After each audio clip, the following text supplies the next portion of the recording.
Okay, there we go. Here we go. And hold on, let me put the link to the YouTube stream in the channel. And there we go.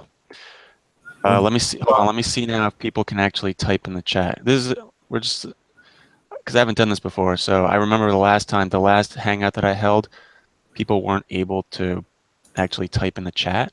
Mm. So let me see if I can fix that. It looks like we could chat in there. Let me see. Oh, it seems open. Testing. Yeah, it seems open. All right.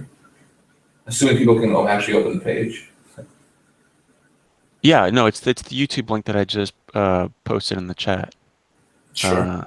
In the channel. You see it? Random discussion. Yeah, no, I see it. I see it. It just Yeah, no. and there's a comment box on the right that people can type in. So anyway, so I guess now that you and I are talking, so this is late. The other guys, so if you guys, people listening or whoever listens in the future, this is late, and I'm Mac. And so now all the conspiracy theorists in the channel who think that Lates and I are the same person, well, there goes that fucking theory. Using a voice synthesizer. Oh, sure, right. Or actually, Um, maybe you're like recording it, and then later you're gonna dub it oh, of course. And yes, I went through all that trouble, of course. just to prove people that we're two different people. Yes, totally. And when we're like talking like back and forth on IRC, that's all scripted, I I've guess. seen people who can type 200 words a minute, so I mean, I wouldn't be surprised. I go to That, this website, Type Racer. I don't know, yeah. I'm bored at work, Uh-huh. and I'm usually about 130, 125 with like about 98% Holy accuracy. shit. But That's that's not a whole that's lot. fast, dude. You're like I'd say you're in the top like 1 percentile. Yeah, but when I race some of these guys, I feel like an amateur. Like literally, some of these guys are about 200, 205 words a minute. I feel like That's I'm playing crazy. against stenographers, man. That's crazy. I mean, I can type like when I'm really on fire, when it's like easy words and shit, probably 100 tops. But on average, I'd say it's probably like 70 or 80. It Yeah. depends what you type. If somebody's reading something out to you, you can type much faster than if you're trying to come up from your mind. If you're trying to think from your mind or whatever, or trying to type out your thoughts, it's going to be a lot slower because you're trying to articulate it at the same time as you're writing Right. it out. Whereas if Right. somebody's dictating to you, it's much faster. Right. That's a good point. Yeah. But the fact that you can just generally type much faster than I can, maybe that's why you're not quite as frustrated as I am having arguments in IRC. Like you seem to like just go hours, just like Paragraph essays. yeah, just fighting with people endlessly, and you seem to be enjoying yourself. But for me, I get frustrated very quickly because I can't type that fast, right? I mean, relatively speaking.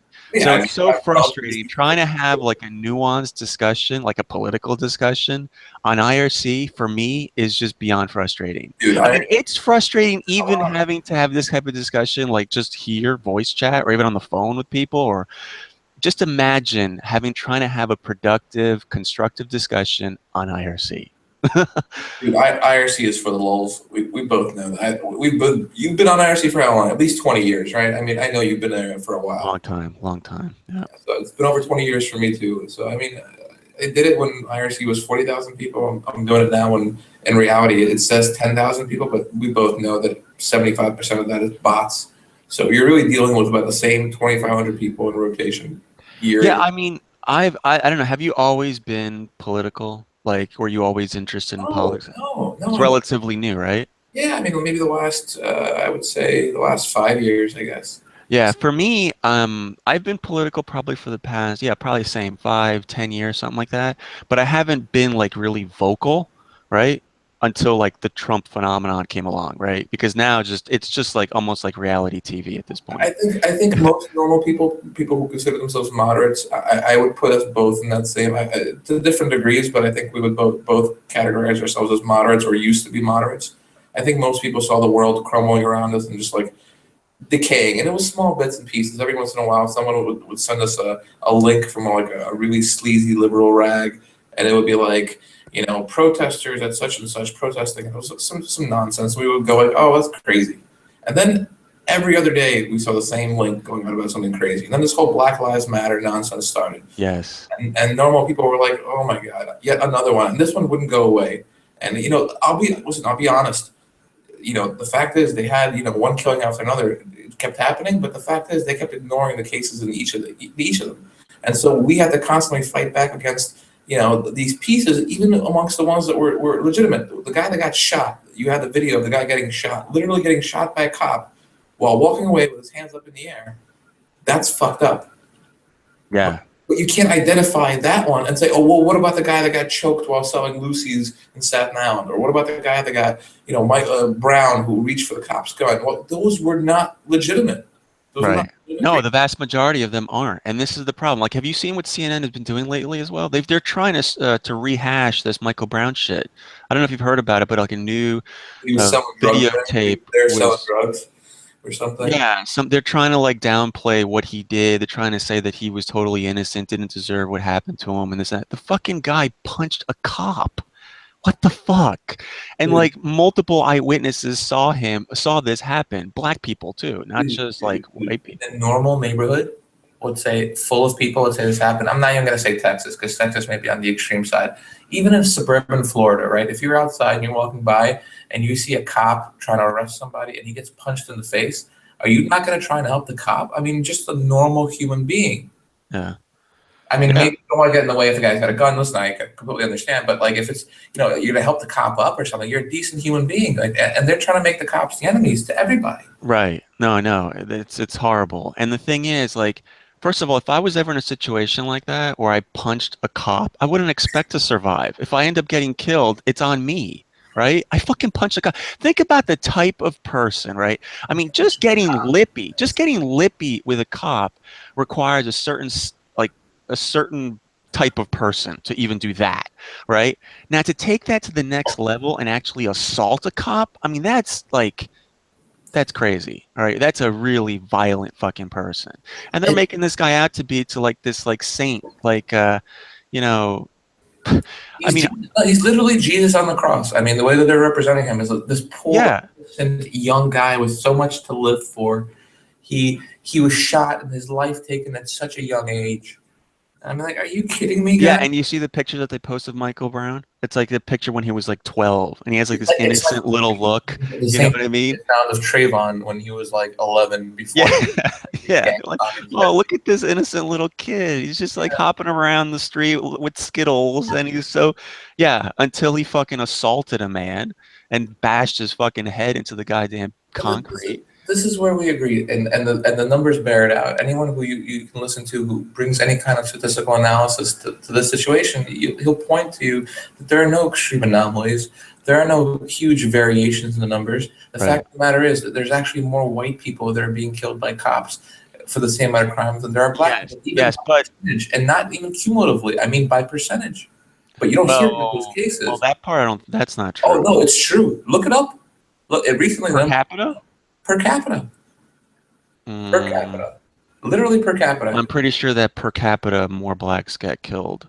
But that's not because they're being targeted. That's because they're committing more crimes. It depends on the way you mean per capita. If we're talking about a white offender in the same situation as a black offender... Well, there are more cumulative. There are more total white people being killed by cops because we're obviously greater in number. But per capita...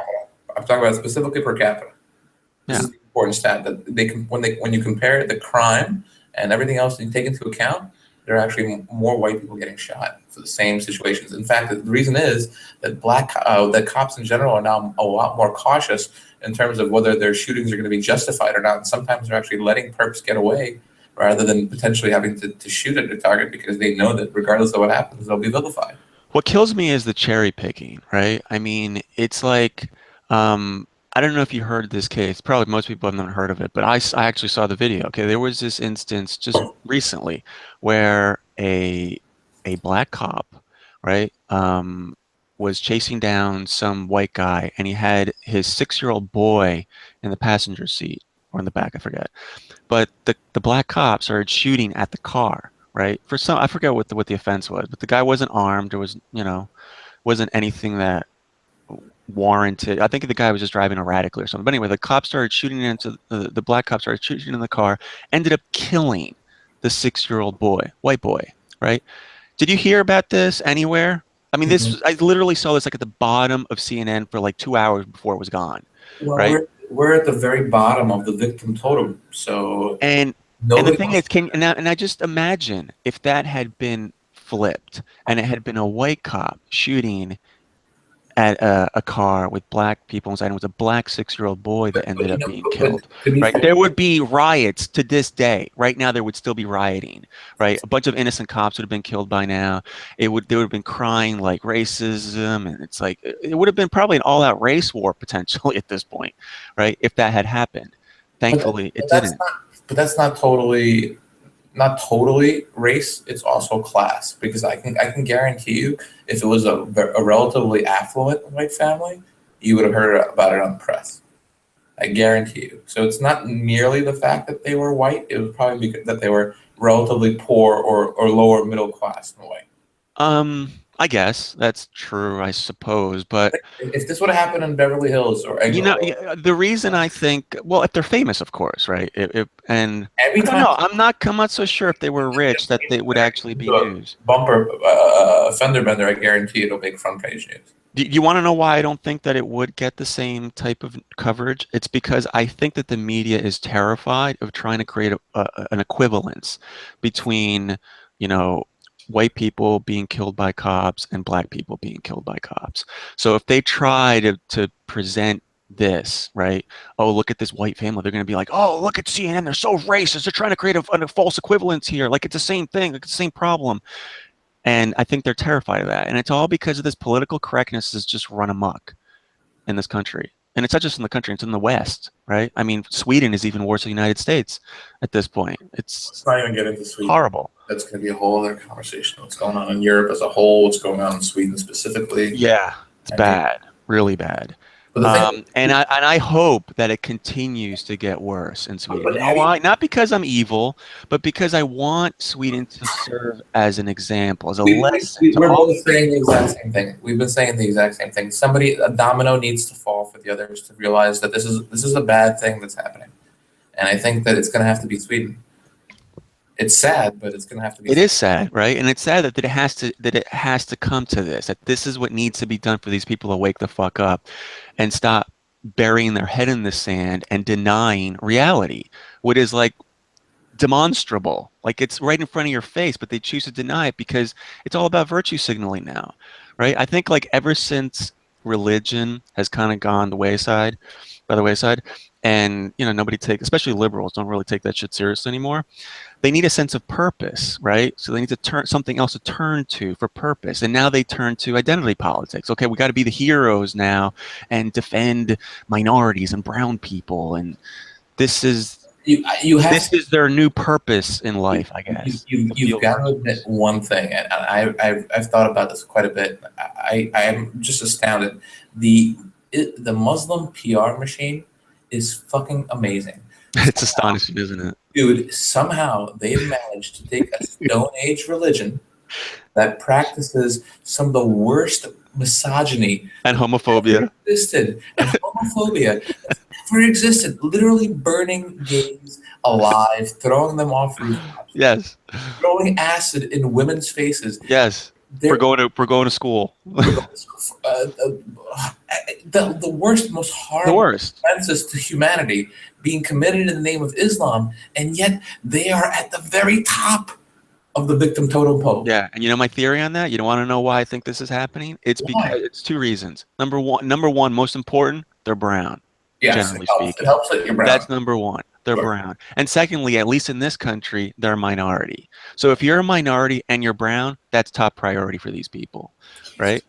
And it doesn't matter, like all the other shit, it's just like they just kind of ignore, they compartmentalize that in their brain, right? I can just imagine that the level of cognitive dissonance that's going on in these people's minds, it must be just when you hear a feminist, debilitating. You hear these feminists going, no, you just don't understand Islam. Oh, so you do.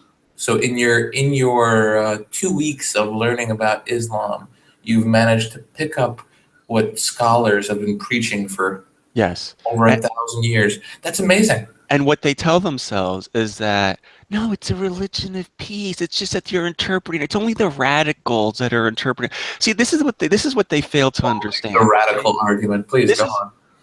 Yeah, this is what they fail to understand. It's like the problem isn't just the jihadis who are blowing themselves up, right?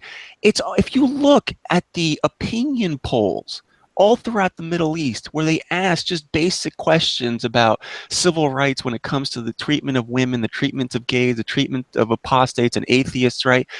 The numbers of people who are in favor of just the most abhorrent things are staggering. We're talking like 30%, 50%, 80% of the population. I mean, it's insane. And these are the like, you know, these are like the so-called moderates, right? Conservative Islam, right? And Islamism is almost as bad of a problem as, you know, jihadi, radicalist extremist, you know, Islamic extremism.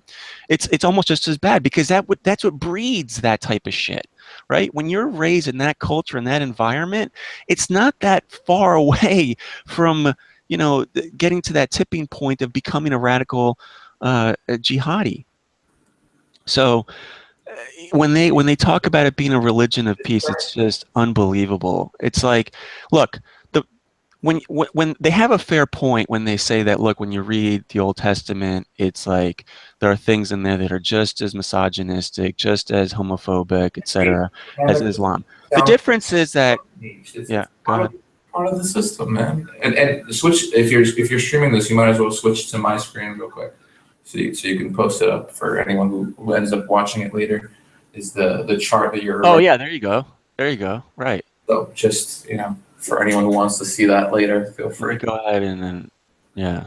So now, right, and it's I think it's called the link. I think to that page. Well, there's a page that's called It's from Pew. Yeah, it's directly from Pew. It's called the religionofpeace.com or something. Yeah. And it lists a whole bunch of not just the Pew poll, but also different polls, tons of opinion polls that have been conducted over the years.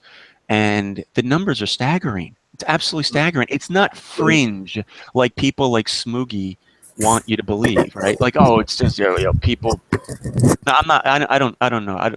Okay, that's unfair to say that Smoogie said that because I don't think he was referring to Islam. But people like Smoogie, right? They like to downplay the problem all the time. Well, MVP does that. He goes, well, what's wrong with diversity? This guy is in Germany. He lives somewhere outside of a major urban area, so he doesn't actually get to see it firsthand.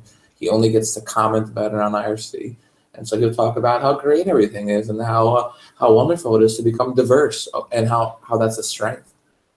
And the fact of the matter is the last maybe 10, 15 years, I would say the mass majority of immigration from countries where the mass majority are Muslim are people who are probably from the upper echelons, people with some money, people who are able to actually leave on their own accord. What you're going to start seeing, and those people are probably a lot more moderate than you're going to find the general population to be, as is the case with every religion in every country. The poorer you are, the more the stricter your adherence to religion becomes, because that's your only escape. Obviously, it's a psychological crutch. But the fact of the matter is, now with the refugee crisis going on, these are not, the most affluent people. These are people who are still very, very primitive with their ideologies. Yes. People are coming here who aren't going to be like, yeah, we're going to just send our kids to college and let them get an education at Berkeley. No, these are people who are going to be, straight to not, I was about to say synagogue, straight to temple or whatever it is you're going, and then straight home and put on your burqa and put on your thing and mutilate your genitals, and everything's going to be fine. Everything's going to be just fine.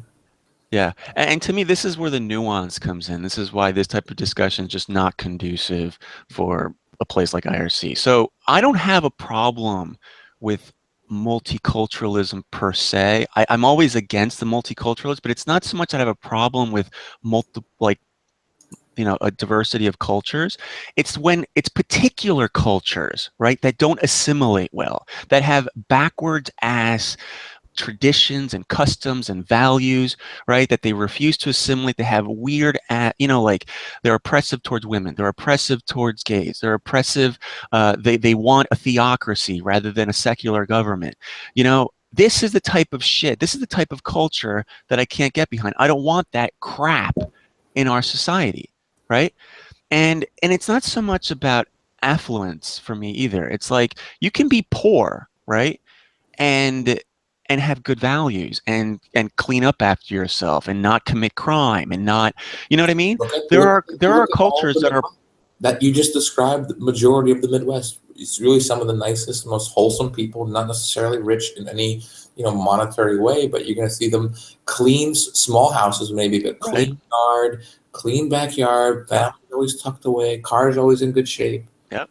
They look after themselves. Yeah, good values. They don't take personal responsibility. They don't try to blame everything on the system and blame other people for their shit. And the same thing is in Europe. I'm using America as an example, but there are lots of hardworking European people in all sorts of places who are outside of the major urban areas who just want to live a decent life, and they're not about globalization. Yeah. And that's really a shame that what's going on here.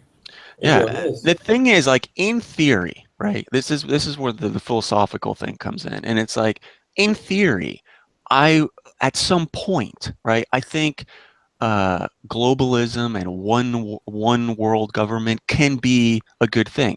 Only, and that's that's way in the, hold on, let me explain.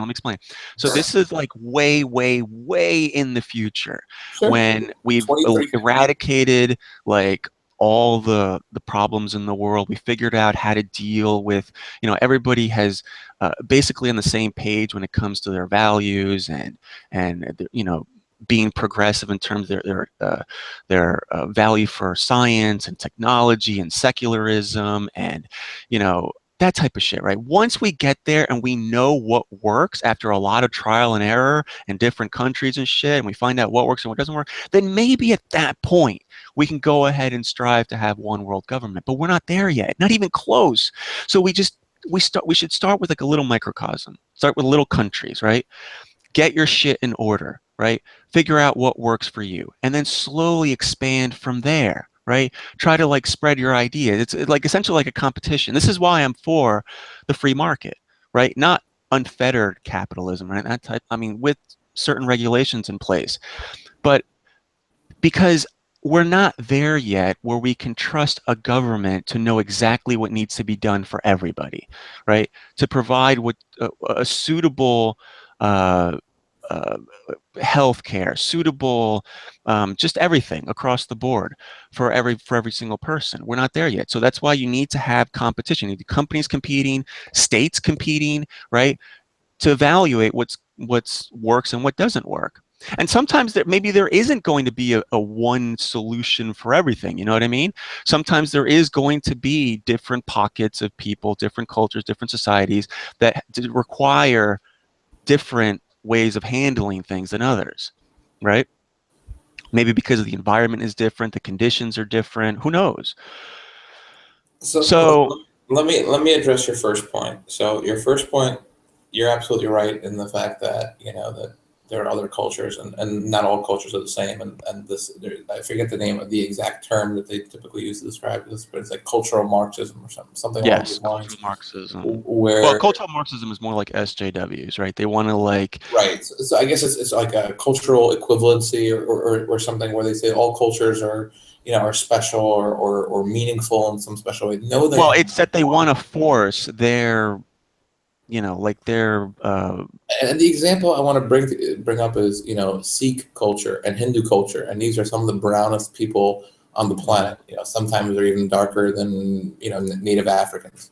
So these are some really brown people, and they have good moral understanding. Good, then again, they have pagan beliefs as well, if you want to go use those terms. But the fact of the matter is, they're usually good people. I mean, there are it's a country of over 1 billion people, so there's rape gangs and all sorts of people, but that's not religiously driven. You know what I mean? That's just bad people doing bad things. And the same thing with the Sikh culture, also just as brown. You never hear anybody complaining about them, about Sikh rape gangs or Sikh people attacking people in the streets or beheading people or suicide bombing. right. And they've been fighting over their piece of land for as long as as everybody else. And then your second point, in terms of a utopian society, I'm sure in the future at some point we'll get there. I mean, Star Trek, has been fantasizing about this whole utopian future for a very long time, and their Deus Ex Machina, the way they get there is they have these things called replicators, right? And there's no more need or want of anyone, and people do things solely through the motivation of because they want to do it, right? And people Oh, I'm a serve. huge Star Trek fan, so I know what you're talking about. Yeah. So they're basically serving on behalf of their own moral fiber, and Yeah, they're trying to grow themselves personally, enrich themselves. You know what I mean? Yeah, like grow yeah. as a person, right? I personally don't know if that'll ever work, but I see a system closer to, and this is comical, to Starship Troopers. I'm sure you've seen that movie as well, where Yeah. service of some kind, whether it's military or intelligence or it's public works or whatever, earns you citizenship, where it's not merely handed to you, and you have to work for it. I think a system like that, where you can just lay around and do nothing and be a regular person like his parents were, and they were very affluent, if you remember in that movie. They were rich, but they weren't citizens. They weren't voters because they never had done any kind of service. They weren't citizens. So I take it from that you're more for like merit-based immigration policy. Absolutely, the Yeah. Australians got it right. Yeah. Yeah.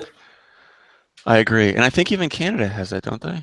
No, Like, not anymore. I think they've done away with it the last few years, but it used to be that way, if I remember correctly. I mean, a merit-based system is the only equitable way. Listen, I'm not saying that we don't grant exceptions for literal catastrophic situations. I myself am fortunate enough to be one of those people that got here as a refugee. I got here as a refugee back in '89. I mean, I was a political refugee from the former USSR, and they only let in about 100,000 people. There was an actual movie that was made about the plight of our so-called people, Jewish people that were let out of the USSR back in '89, '88. And so I thank this country for letting us in. But you got to understand, the people that they let in at the time, and we were all interviewed, obviously. These are all people who were fairly well educated. yeah. 90% of the people that were let in were doctors, they were lawyers of some kind, they were Right. engineers, they were scientists of some kind. The vast majority of the Russians who immigrated here first who was first in line? Scientists mostly. Yeah, I mean, at the very least, I mean, I don't know, it has to be a STEM field or whatever, but at It the doesn't have very to be least, it something should be, yeah, I know, at the very least, it should be something that is in demand, right? Jobs that are in demand, that people in this country right now can't fill, right? Because there are a lot of people right now who are looking for jobs, right? And we don't want them competing with immigrants. Why? Why? We already have people here tons of people here who are unemployed. Like I'll tell you this exactly is what why. I don't understand. Like, okay, I like, know look. why. It's easy. It's a lot easier to get rid of an H-1B. It's a lot less. Even if you have to pay them $5 less for the same amount of work, that's $5 saved, and it's about the bottom line, unfortunately. Yeah, and I mean, here's the thing. Um, let me tell you how bad this whole thing with immigration has gotten. Remember, like just last week, a few days ago, there was this report that came out that illegal border crossings on the Mexican border, have dropped by 40% in the last month, right? Yep. Now, most people would consider, most like, you know, reasonable people would consider that a good thing, right? Like a positive development, right? Of course. But I Less people actually breaking was laws. I was watching this on CNN, right? And Kirsten Powers, who's an Correct. intelligent woman. I Correct. mean, she's not dumb. This is a highly educated woman.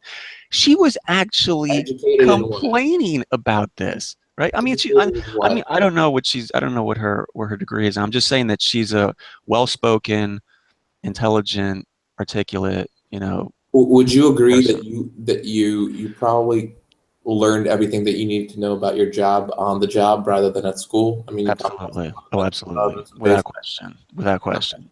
So she got some fundamentals about journalism, some ideas, radical or not, about how you should tell the truth Yeah, and I how don't to know be what I impartial. don't know where she got her degree from. I'm just saying It that doesn't just matter, but I'm saying listening to her speak. wherever she had gone, if she had even a halfway decent professor, the professor would have told her at some point that you should do that. As a journalist, your ultimate responsibility is to the viewers, to your prospective readers, Right. But whatever medium you use. well, she's an analyst, right? So I love she can share, and if she's gonna express an opinion, that's fine. My problem here is not with her journal because she's not really a journalist. But my problem here is that the reason that she's against this, right, is because she says it shows a lack of compassion for the quote unquote she was both of them. refugees from Yeah. like Central American countries like I don't know, Guatemala or whatever, or like Honduras and El Salvador. These people who are looking for a better place to live for them and their families, right? And they say it lacks compassion for them, right? Can you Outrageous. fucking believe that? Of course I So do. she essentially wants open borders, we don't even have just like let anybody just pour on over. And if we don't, then we're somehow being bigoted and we're not being compassionate against these people. There's a reason we have a process with this, Kristen, whatever the fuck her name is. Um, I mean, there's a vetting procedure for a reason because we want to know who these people are, whether they're criminals, whether they're drug dealers, whether, you know, we want to know who the fuck they are. It's supposed to be Yeah. an orderly process. I will raise you one. I mean, that's a horrible story as it gets. But I recently saw another story, Unreal.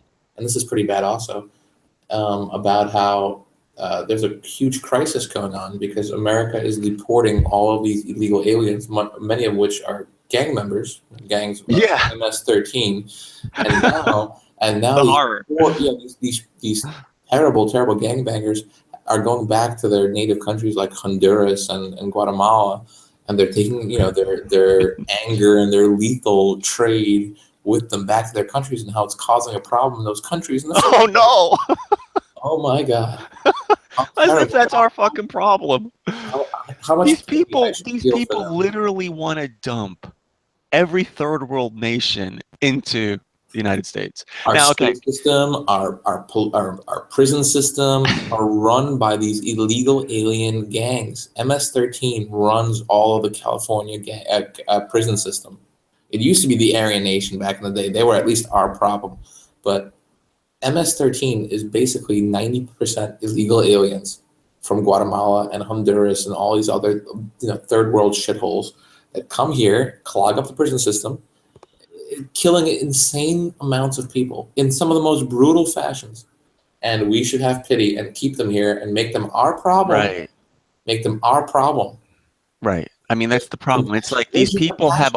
these people have all the compassion in the world for these Where's your third world nations. They have like almost zero compassion for the people already here, the actual American citizens, the people who were born and raised here. They have like no concern for them, right? For their safety, for the risk that you're imposing on where's them. your compassion for the victims of the crime? I mean, we sound like a Fox News special. It's Yeah. ridiculous. No, Like, and then they start talking about how like, oh, well, the crime rate among the illegal immigrants is less or not as bad or pretty much the same first of all, as we American all know that's a citizens. lie, and second of all, it should be zero. Exactly. Even if it were true, who gives a shit? We want zero. They're not supposed to One be too many. here. It's one too many.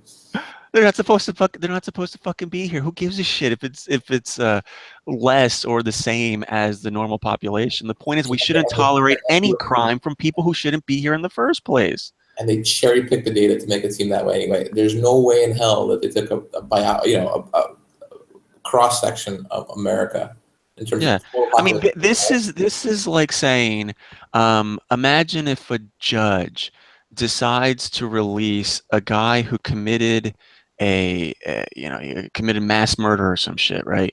And he decides out of compassion to just let him off with 6 months probation or some shit, right? And then he ends up killing people, right? Oh, fuck, hold on a second.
Sorry about that. I'm back. Dog was about to shit on the carpet. Are you there? Hello? Hello? Hello? Hello? Hello? Hold on. I just wanted to go check up on the snow. Oh yeah, there's a big snowstorm coming. I'm prepared. Are you in the East Coast? Yeah, northeast. Northeast. You're also in the New York area? You're not in New York area. You're Boston? All right. I don't like to reveal exactly what state I live in, but yeah, it's in that area. Gotcha. I don't want to reveal. There's too much information going. Anyway, where were we? Oh, okay, illegal immigration. So now again, take this with a grain of salt because I don't know where. I mean, the figures vary, right? But I saw one estimate that illegal immigration. This is by a website that actually studied this. And they researched this, but they estimate that illegal immigration costs this country about $119 billion a year. Now, you might say that figure's a little bit on the high side, but let's say it's even half that, right? That's a lot of money to pour into public work projects. Imagine, okay, right now, we have 45 million people in this country right now, American citizens, 45 million people living in poverty, right? And the poverty line, the people who are the poverty line in this country is $11,000 a year, right? 45 million people. I thought it was higher than that. I think it's 11,000. Pretty sure 11,000, like $800 or some shit.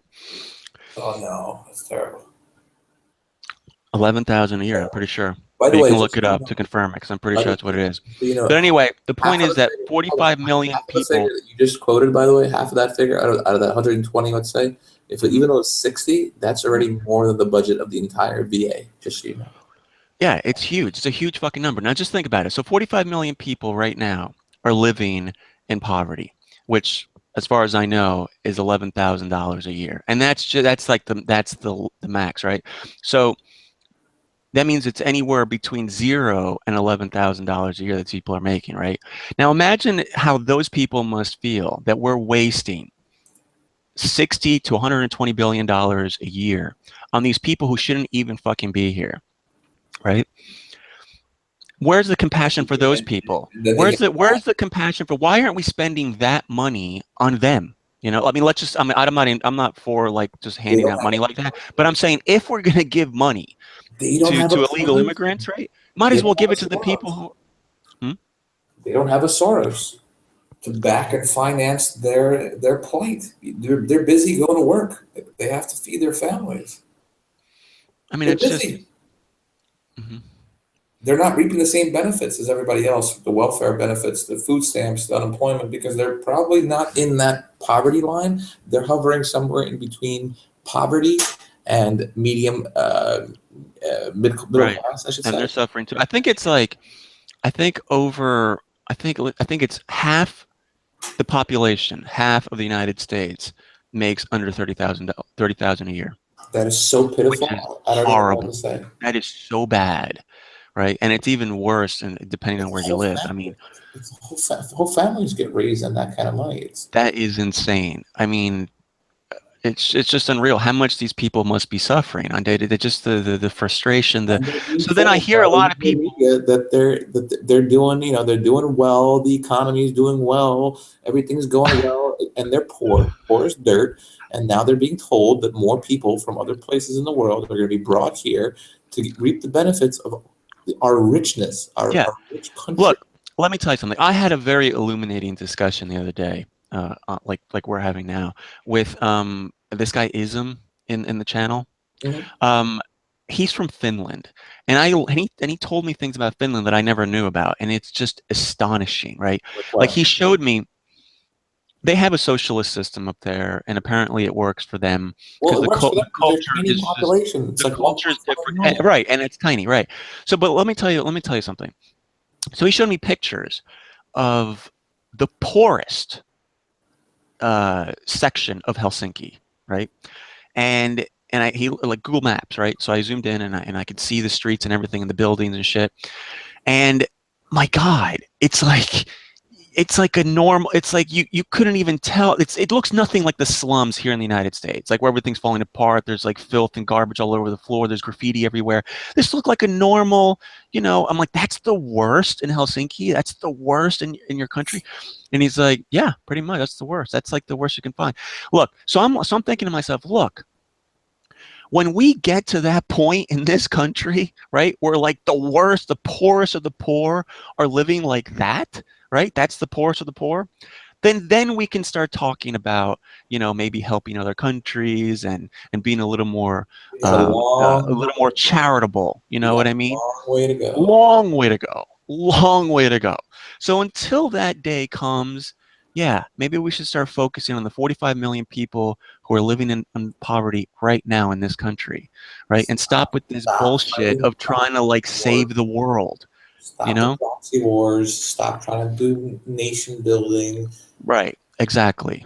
Stop We all that make shit. our allies pay their fair share to NATO. Stop taking on the entire burden yourself. Right. And this is stuff that a lot of that past presidents were unwilling to ask for or demand of our allies, right? Like until Trump came along, it was unheard of. Like, oh my God, did you hear what Trump's doing? He's demanding that these are NATO allies, that they pay their fair share, that they pay their with the 2% that they agreed to of GDP, right? It's outrageous.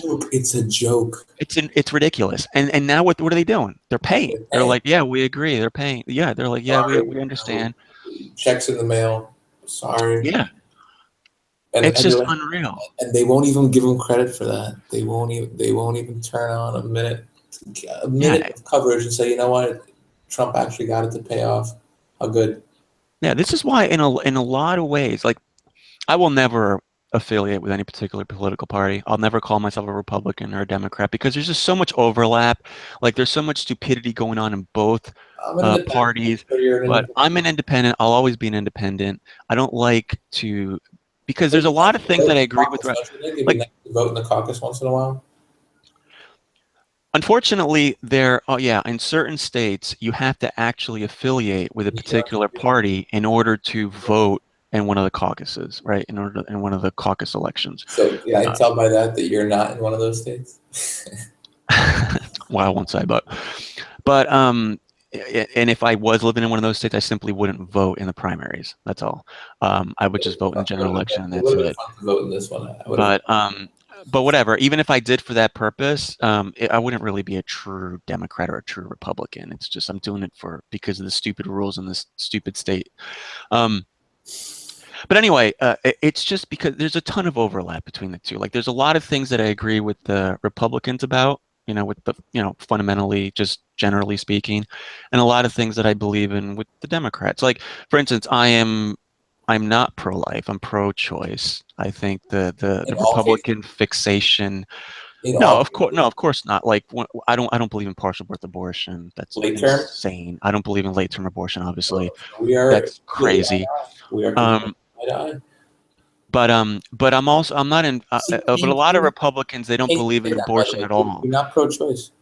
By your definition, you're not. By their definition, rather, you're no longer Well, pro-choice. I'm going by the Republicans' view, typical view of You- abortion, right? Well, that's no Like, longer the typical view. That's no longer the quote-unquote mainstream feminist view of what pro-choice means. That pro-choice now means you have to literally, it's okay right up until the day before birth. which is what Hillary said during the debate, which is so bad. It was so awful. Right the day before, you can get that motherfucker But plugged. the thing is, the thing is, see, I'm going to be fair to Hillary Clinton because what she meant there is that What does she it's really mean? in Tell me. certain cases, right?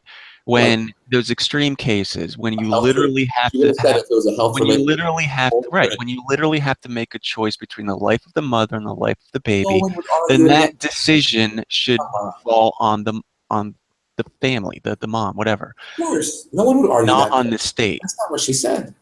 That is what she said. That's not necessarily what she said. She said literally right before you can pull the guy out. Pull the guy out. And she didn't absolutely say that it was necessarily because of medical causes, but I think any sane person would understand. I don't think she was being so flippant about it that like my mom can just willy-nilly just on at 9 months, you just go, I don't want the kid anymore. Fuck it, yank it out of me. I don't think Even that's what she close. meant. Even at I'm pretty seven sure and a that's not what she said or half. meant. It's brutal, some of the stuff that they're campaigning for. It's But absolutely brutal. some Democrats are like that. But like again, I am pro-choice because in general, I think this should be a choice for the mom. I don't think that the state should get involved, and especially when they're trying to defend like goop, like fucking like a piece of blood, like some Okay, shit fine. stain, Okay, like I'm with you. I'm with you on the pro-choice thing. I agree. okay, good. But where are Um, you with the government paid for part? oh, you mean like the funding of Planned Parenthood? Yes. Um, yeah, no, I'm not in favor of that. I'm not in favor of that because honestly, except in cases perhaps like when there's Okay, rape involved, medical necessity or rape. medical necessity or rape, right? Sure, sure, Things like that. But when it's sure. just like, because Choice, you're just just choice. yeah, because you're being irresponsible, you're not using protection, you're just getting Right. fucking knocked up every other week or every other month or whatever. um, And yeah, there are at people who that do that. point, yeah, they kind of use abortion as birth control. Yeah, if it happens, it happens. Whoops. Yeah, that's kind of fucked up. Um, yeah, that's kind of fucked up. But yeah, I'm all about I'm not like Republicans are also against euthanasia in general. That's fucking retarded to me. To It's me, it's about quality of life, not quantity of life, or 100%. just protecting life no matter what. 100%.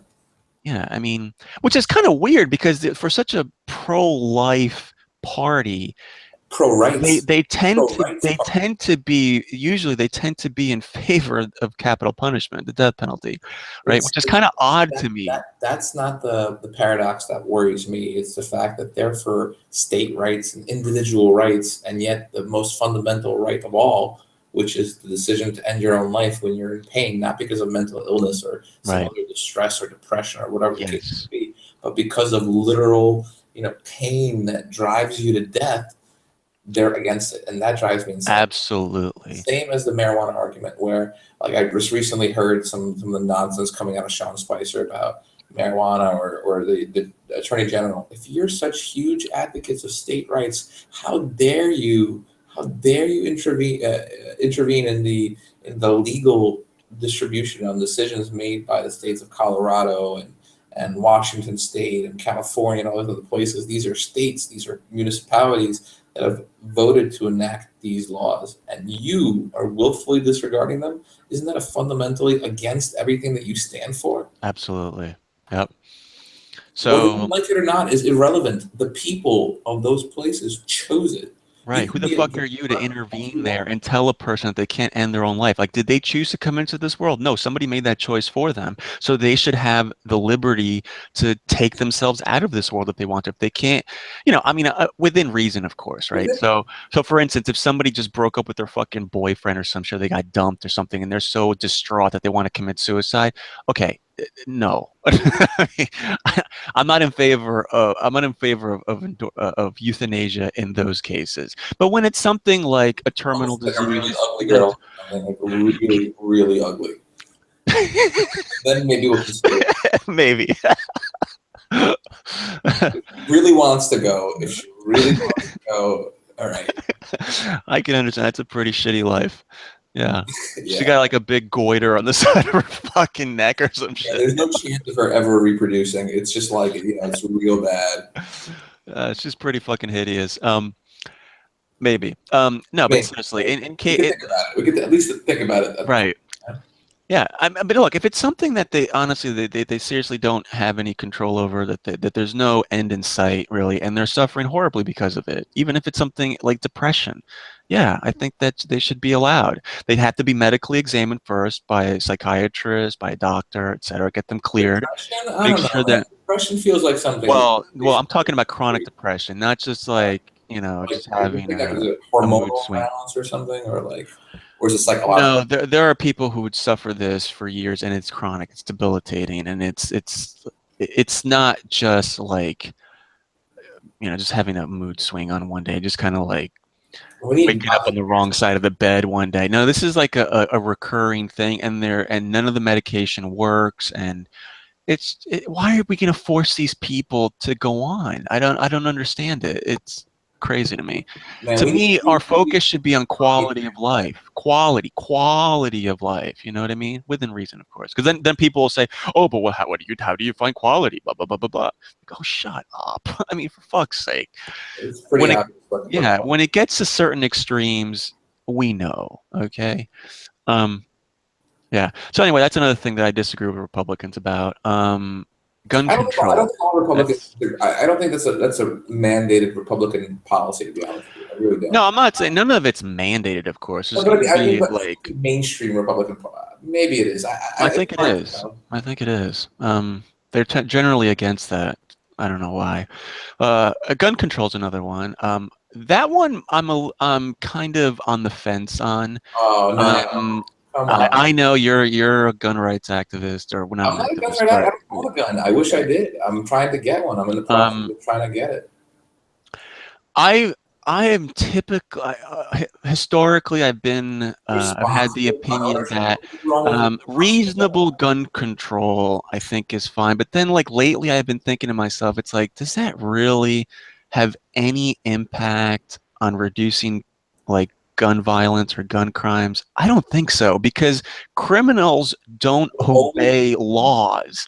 So Always get the guns when they want. yeah, It's not the legal owners you should be worrying about. yeah. It's the ones But who are. then I started thinking like, okay, um, it might not have a statistically significant impact in reducing a gun violence or gun crime, but if it even prevents one, right, wrongful death or one whatever, like it prevents one kid from accidentally getting access to one of these guns or whatever, um, or shooting up a place or whatever. If it prevents even one death, right, then I think it's worth it, right? I mean, what's the harm?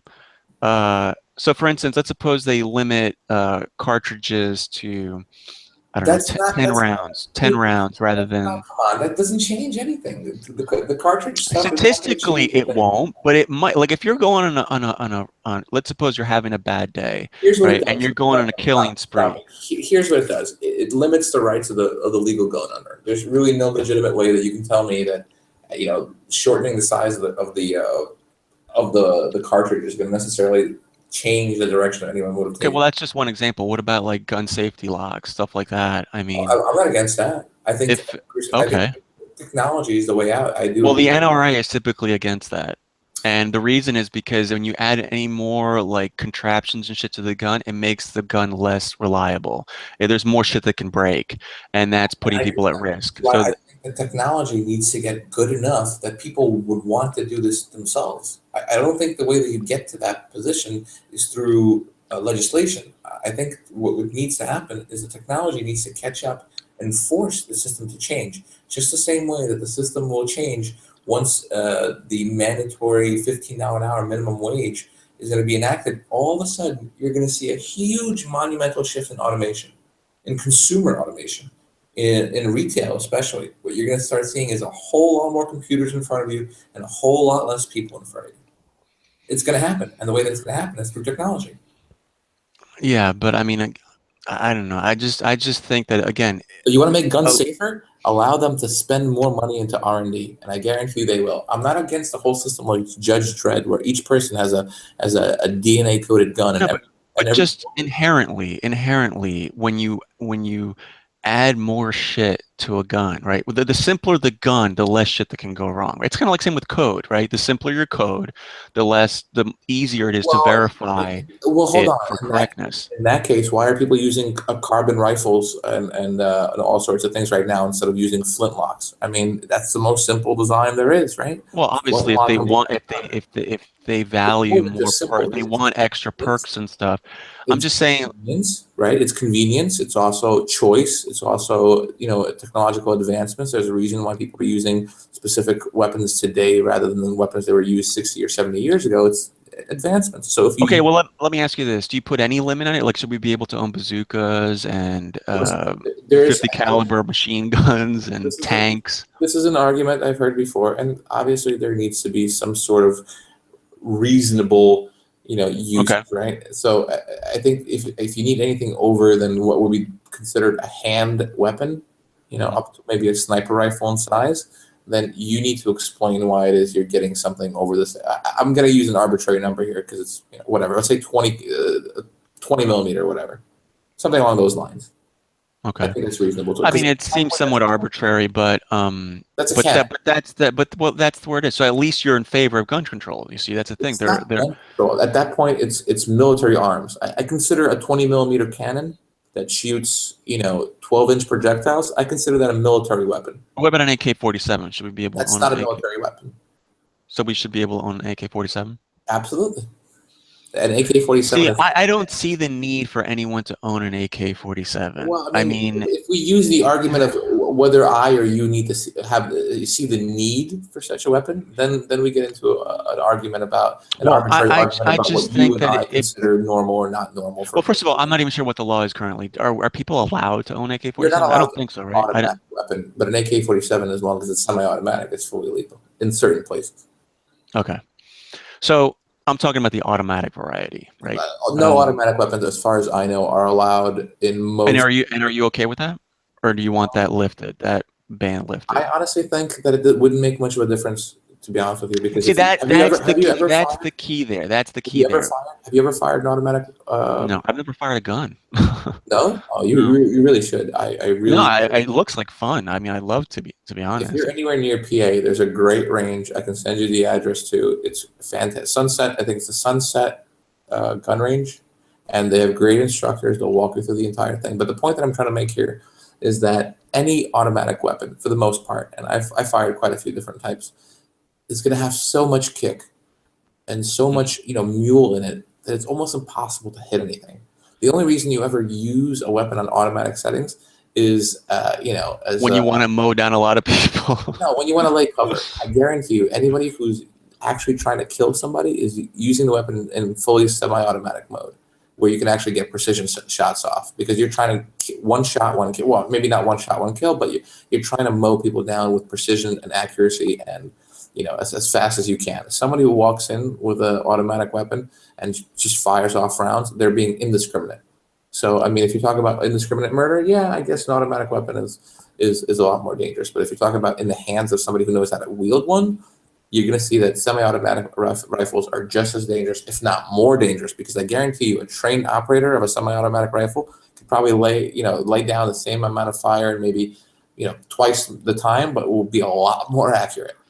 A lot more. Maybe. I don't know. I mean, that's again, that's an argument anybody a layman can make about like automatic weapons. But the fact is, if you haven't fired one, it's almost it literally is almost impossible. No, I agree. No, I totally agree with you that it's going to be more accurate, obviously, if you're using a semi-automatic, right? Accuracy is probably the most important thing, right? Well, I think when these like mass shooters go into like a place they just want to hit as many people as possible. I think they would love to just be able to go in there with an AK-47 and just go back and forth and just like mow down people, even if it doesn't end up being lethal for a lot of them. Hold on, the guys in San Diego, they had fully automatic weapons. It was all in semi-automatic. Everything was in semi-automatic. Again, see, this is the thing. We're talking about like statistically, right? I agree with you that statistically it's not going to make much of an impact. But like I said, if it even saves one life, if whatever the regulation is, if it saves even one life, even that's not statistically significant, it's still one life. I completely disagree with you. Like what is the burden? What is the burden on society in banning this shit? What is it? Just a principle, or just because we're preventing them from having a little bit of fun? Is on the responsible gun owner. You should not have to lower or cater to the lowest common denominator. Okay, so you're making an argument based on principle, not based on result, and you're making your case based on feels. Not feels. It's it's all feels. Like okay, look, no. If it's a fact, again, I don't know. Like if maybe could be. Yeah, no. If this is what I'm saying. Look, here's what I'm saying. Here, Hold If on. you tell me that 30% more lives could be saved, that's an argument worth having. And if you could show that to me and No, the the numbers thing is, bear it I'm out, not talking about percentage. I'm saying that if no, you're even telling me if one, even one person, you're giving me a hypothetical reason why I should suppress the rights of responsible gun owners because well, I don't potentially think it's maybe could reasonable be to saved one assume. life. Yeah, I don't No, think that's.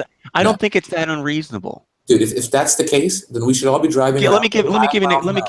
give you an example and tell me if you think this is a false analogy. So let's take uh, I the would not age hurt of the mass of consent. society Hold on. here. Let's take age of consent, right? Sure. Let's imagine we decide to lower the age of consent to say 14, I right? wouldn't, but Or okay. 13, I right? wouldn't, but And okay. and you just say, well, um, It's a slippery slope. I know what you're gonna go with that. It's gonna be like 12. It's gonna be 11. right, right. So 10. now, let's say in the No. majority of cases, this is not going to be a problem. Parents aren't going to abuse this shit. They're not going to abuse the, you know, yeah, they're not going to abuse this, right? But let's imagine it prevents even one person from abusing this shit and taking advantage of a child, right? Wouldn't you say that it's worth it to just leave it at 18 instead of lowering it to 13? I mean, to I would accommodate want to who? lower You're it. I mean, accommodating. first of all, it's not 18 in most places. I think it's actually significantly lower than that, and depending on where, it could be really I'm talking lower than about the that. United States. Well, no, I'm talking about the United States. It's different state to state. There is no universal. There's no What's the federal. lowest it is in the United States? I think 14 is the lowest in certain places. Really? What state has it at 14? I think like Louisiana, maybe. Holy shit. Let me see. Lowest age of 15 for sure. I know somebody has. Wow. Age of consent in U.S. Let's see. Age of consent in Canada 16. U.S. limits between 16. I thought that was definitely a 15 somewhere. I guess 16. 16 So, is the lowest. okay. Um, Well, so the point but is hold on, hold on. that I if think the law as it currently stands right now is good. Why? Because it doesn't just take into account the age of the girl, but also the age difference with the partner. I like that legislation in there. So if you're telling me that two 13-year-olds had sex, there's nothing illegal about that. Two 14-year-olds had sex, a 14 and a 15-year-old had sex, that's okay. 14 and a 16, that's okay too. yeah, 14 and a no, and 17, and in my opinion, look, if you have a super mature 14-year-old, right? A girl who is extremely mature for her age and is totally aware of the consequences. She knows what she's doing. She totally wants it. And she's fucking a fucking 35-year-old man, right? I would be okay with that. But I would never. the I would problem is really this, not be okay right? with I would I don't really want to not be okay change, with that. hold on. I don't want to change the laws to accommodate one fucking pervert, right? And Why some would you girl know? who happens It's to a be very bad very, analogy because neither one of us is in favor of changing the law. no. I know what I'm saying But you're is saying that if somebody arbitrarily, nobody wants to change it. I think it's appropriate where it is now. You're like, if somebody wanted to change it or something got changed with it, like, then no, what I'm who's saying the is that arm? Who's the arm? the reason that most people are okay with leaving it at 18, even though it's going to unduly It's burden, 17 in most places, by the way. okay, even though it's going to unduly burden certain people who can totally handle sex at a much younger age, right? In general, it does more good than harm, right? And I think the same is true when it comes to sensible gun control laws, right? And yes, is it going to unduly burden some people? They're not going to have as much fun, whatever. They can't do things that they would have otherwise been able to do. Yeah, But sure. you're But if it restricting the saves rights. even one life, You but if are it saves restricting even the one right. life, if it's reasonable to assume that it will save Extend that one argument. life, You then can it's worth it. literally stop it. You can literally extend. That is not a morally reasonable argument because you can extend that argument to anything. Why are we driving around in highways at 50 miles an hour? We should lower it to 40 because it'll save even if it saves one life. But at least the 50 to No, 40. there has to be a balance, of Hold on. course, At least between between 50 and 40, convenience I and can give you. safety. Hold on. Between 50 and 40, I can give you statistical analysis that'll prove that it saves significant lives. With your case, you have none. You're basing it on a potential maybe could be that you Well, just no, you're right. No, you're right. No, you're right. And I'll totally concede that if it's in fact it doesn't cost even a single life, then yeah, it's pointless. What would how be would the you point? know? How would you know? Well, that's why they have stats. I'm sure it That's on exists. what though? On Huh? how many lives were saved by going from AK-47 or from clips that had 20 rounds to clips No, that well, had 10 rounds? we can see how many yeah, how many people would have, like, for instance, a child, let's suppose a child safety lock would have prevented a child from ended up killing himself, right? Then, yeah, that's at least one life that would have been prevented with a child safety lock. So maybe we should add make that mandatory to add child safety locks, which a lot of people on the right are against. That's what I'm talking about. If it's reasonable to assume, or there's data to back up the fact that this gun control legislation, this particular legislation will prevent at least one wrongful death, then it's worth it. I Unless the opposite, unless by not doing it, you're somehow causing more deaths. Like, for instance, if you're preventing people from defending themselves and that ends up causing more deaths, then of course it's not worth it. You have to. how do you know? How do you know if a person was shot who ran out of bullets? What if that extra bullet that would have been in that clip would have saved their life? Right. That's why I'm saying you have this. I'm That's not saying that any I'm way in a. it was. I'm saying that this is the There's type. These are the types of a questions. law that doesn't have an adverse consequence on the Well, gun. remember what I said in the beginning when we started this discussion? I said that I'm on the fence in this issue. So I just want I've you to make a become. morally sound argument. That's all I'm saying. That's Well, all. this isn't really from a. I don't even know if I'm making a moral argument here. I'm just making a practical You are, argument. because what you're telling me, Um, the morality is I'm that not arguing from a they, moral standpoint. I'm just you arguing from just. hold on. You're telling me that even if one life gets saved, that is a moral stance. The Well, morality of well, saving a life. I guess, but don't we all agree that we should save lives? That No, that's. no, we don't all agree. Oh, okay, so then we disagree philosophically then. So you're more Yeah, about just preserving certain principles, whereas I'm more concerned with like real life correct. I results. think life is worthless without principles. I Well, think I never said that we shouldn't have principles. I agree, What but I'm saying that there you're needs to be saying a balance, that, right? See, that's this is the typical. This is why I disagree with like hardcore libertarians, because libertarians, like the hardcore variety, like the laissez-faire libertarian type, like me. these people, like you, let's say, again, I don't know the extent of your position, but some of them, I'm a very right, are Randian. all about I'm a big principle. fan of Rand. I'll put it to you that way. Okay. So a lot of people like this are um, all about the principle and very little about the net result. So, for example, if um, their model for government, whatever, right, led to more poverty, more crime, more unhappiness, right? They would be okay with that because at least their principles of freedom and liberty are preserved. It wouldn't. And to me, I'm It okay wouldn't. with intruding on people's But liberties it to a wouldn't. certain extent. No, no, I know that's what they say. They say it wouldn't, right? And there's no way to know this The because idea. it's never been Actually, implemented hold on. in If you're being reality. honest, but if you're being honest, the whole idea of libertarianism is the concept of not forcing you to do anything against your will. Nothing. Right, but in a lot of cases, that ends up causing suffering. So, for instance, let's imagine, so now we're moving to libertarian. So let's discuss that for a little What bit. you're doing is you're All right, giving so let's that you're imagine, responsible so what let's was the imagine, case. all right, hold on. So let's imagine that we go ahead and implement your libertarian Utopia. policy, your My libertarian libertarian model utopia. in a particular state or whatever.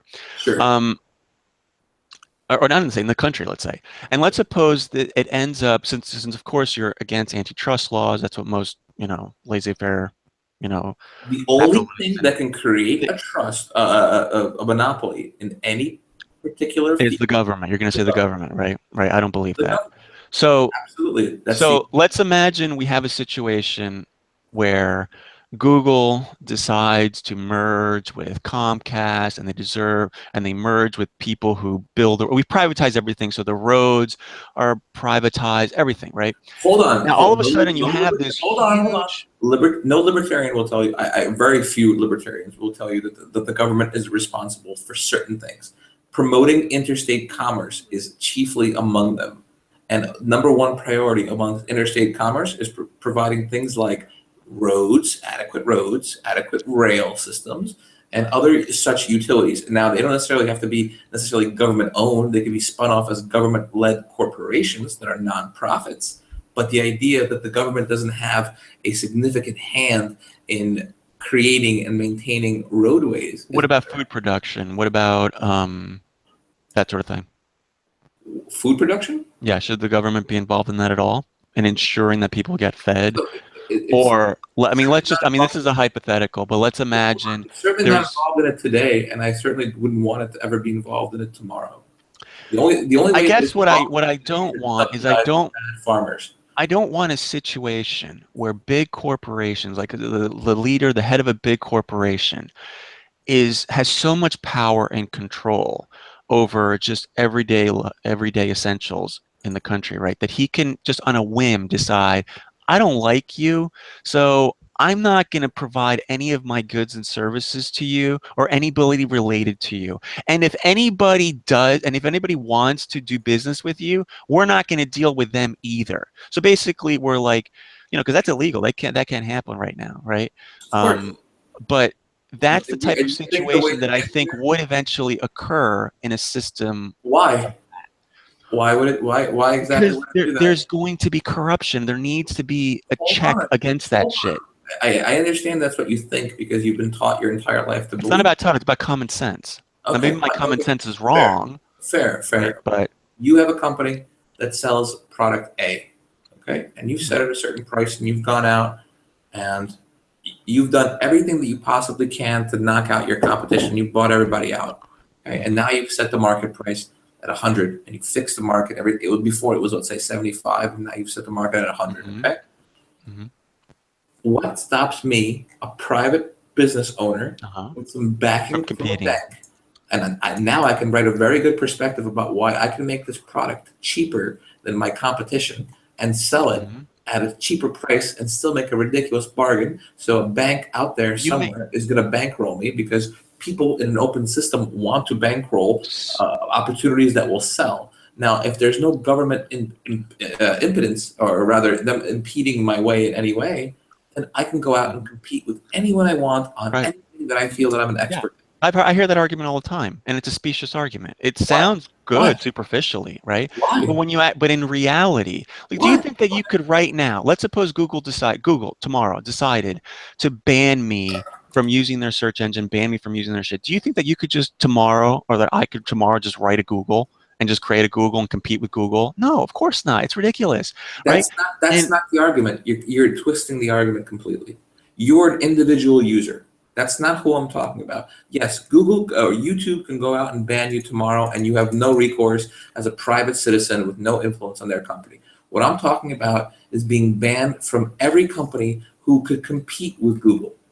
And there's absolutely no way they can, because if tomorrow Google became this sort of fascist regime that you're discussing, in which they arbitrarily ban people for having views or thoughts. It wouldn't be en masse. I'm not saying it would happen en masse, but I'm saying just the fact that they could do it to even like a few people. You mean what's going on with Twitter right now, where certain personalities that have certain points of view are being banned right now? I don't consider Twitter to be essential, right? But I do consider roads. I know you didn't say roads, but a lot of people in your camp, they do think that roads should be privatized as well, that they should own it, right? So imagine if the person who owns the fucking roads can now say, I don't want you using my roads anymore. So now they what do they got to do? I mean, it's just insane to me. But look, again, you're not arguing for the roads. I really don't think that you're going to hear a lot of libertarians argue for the. I've argued with some who.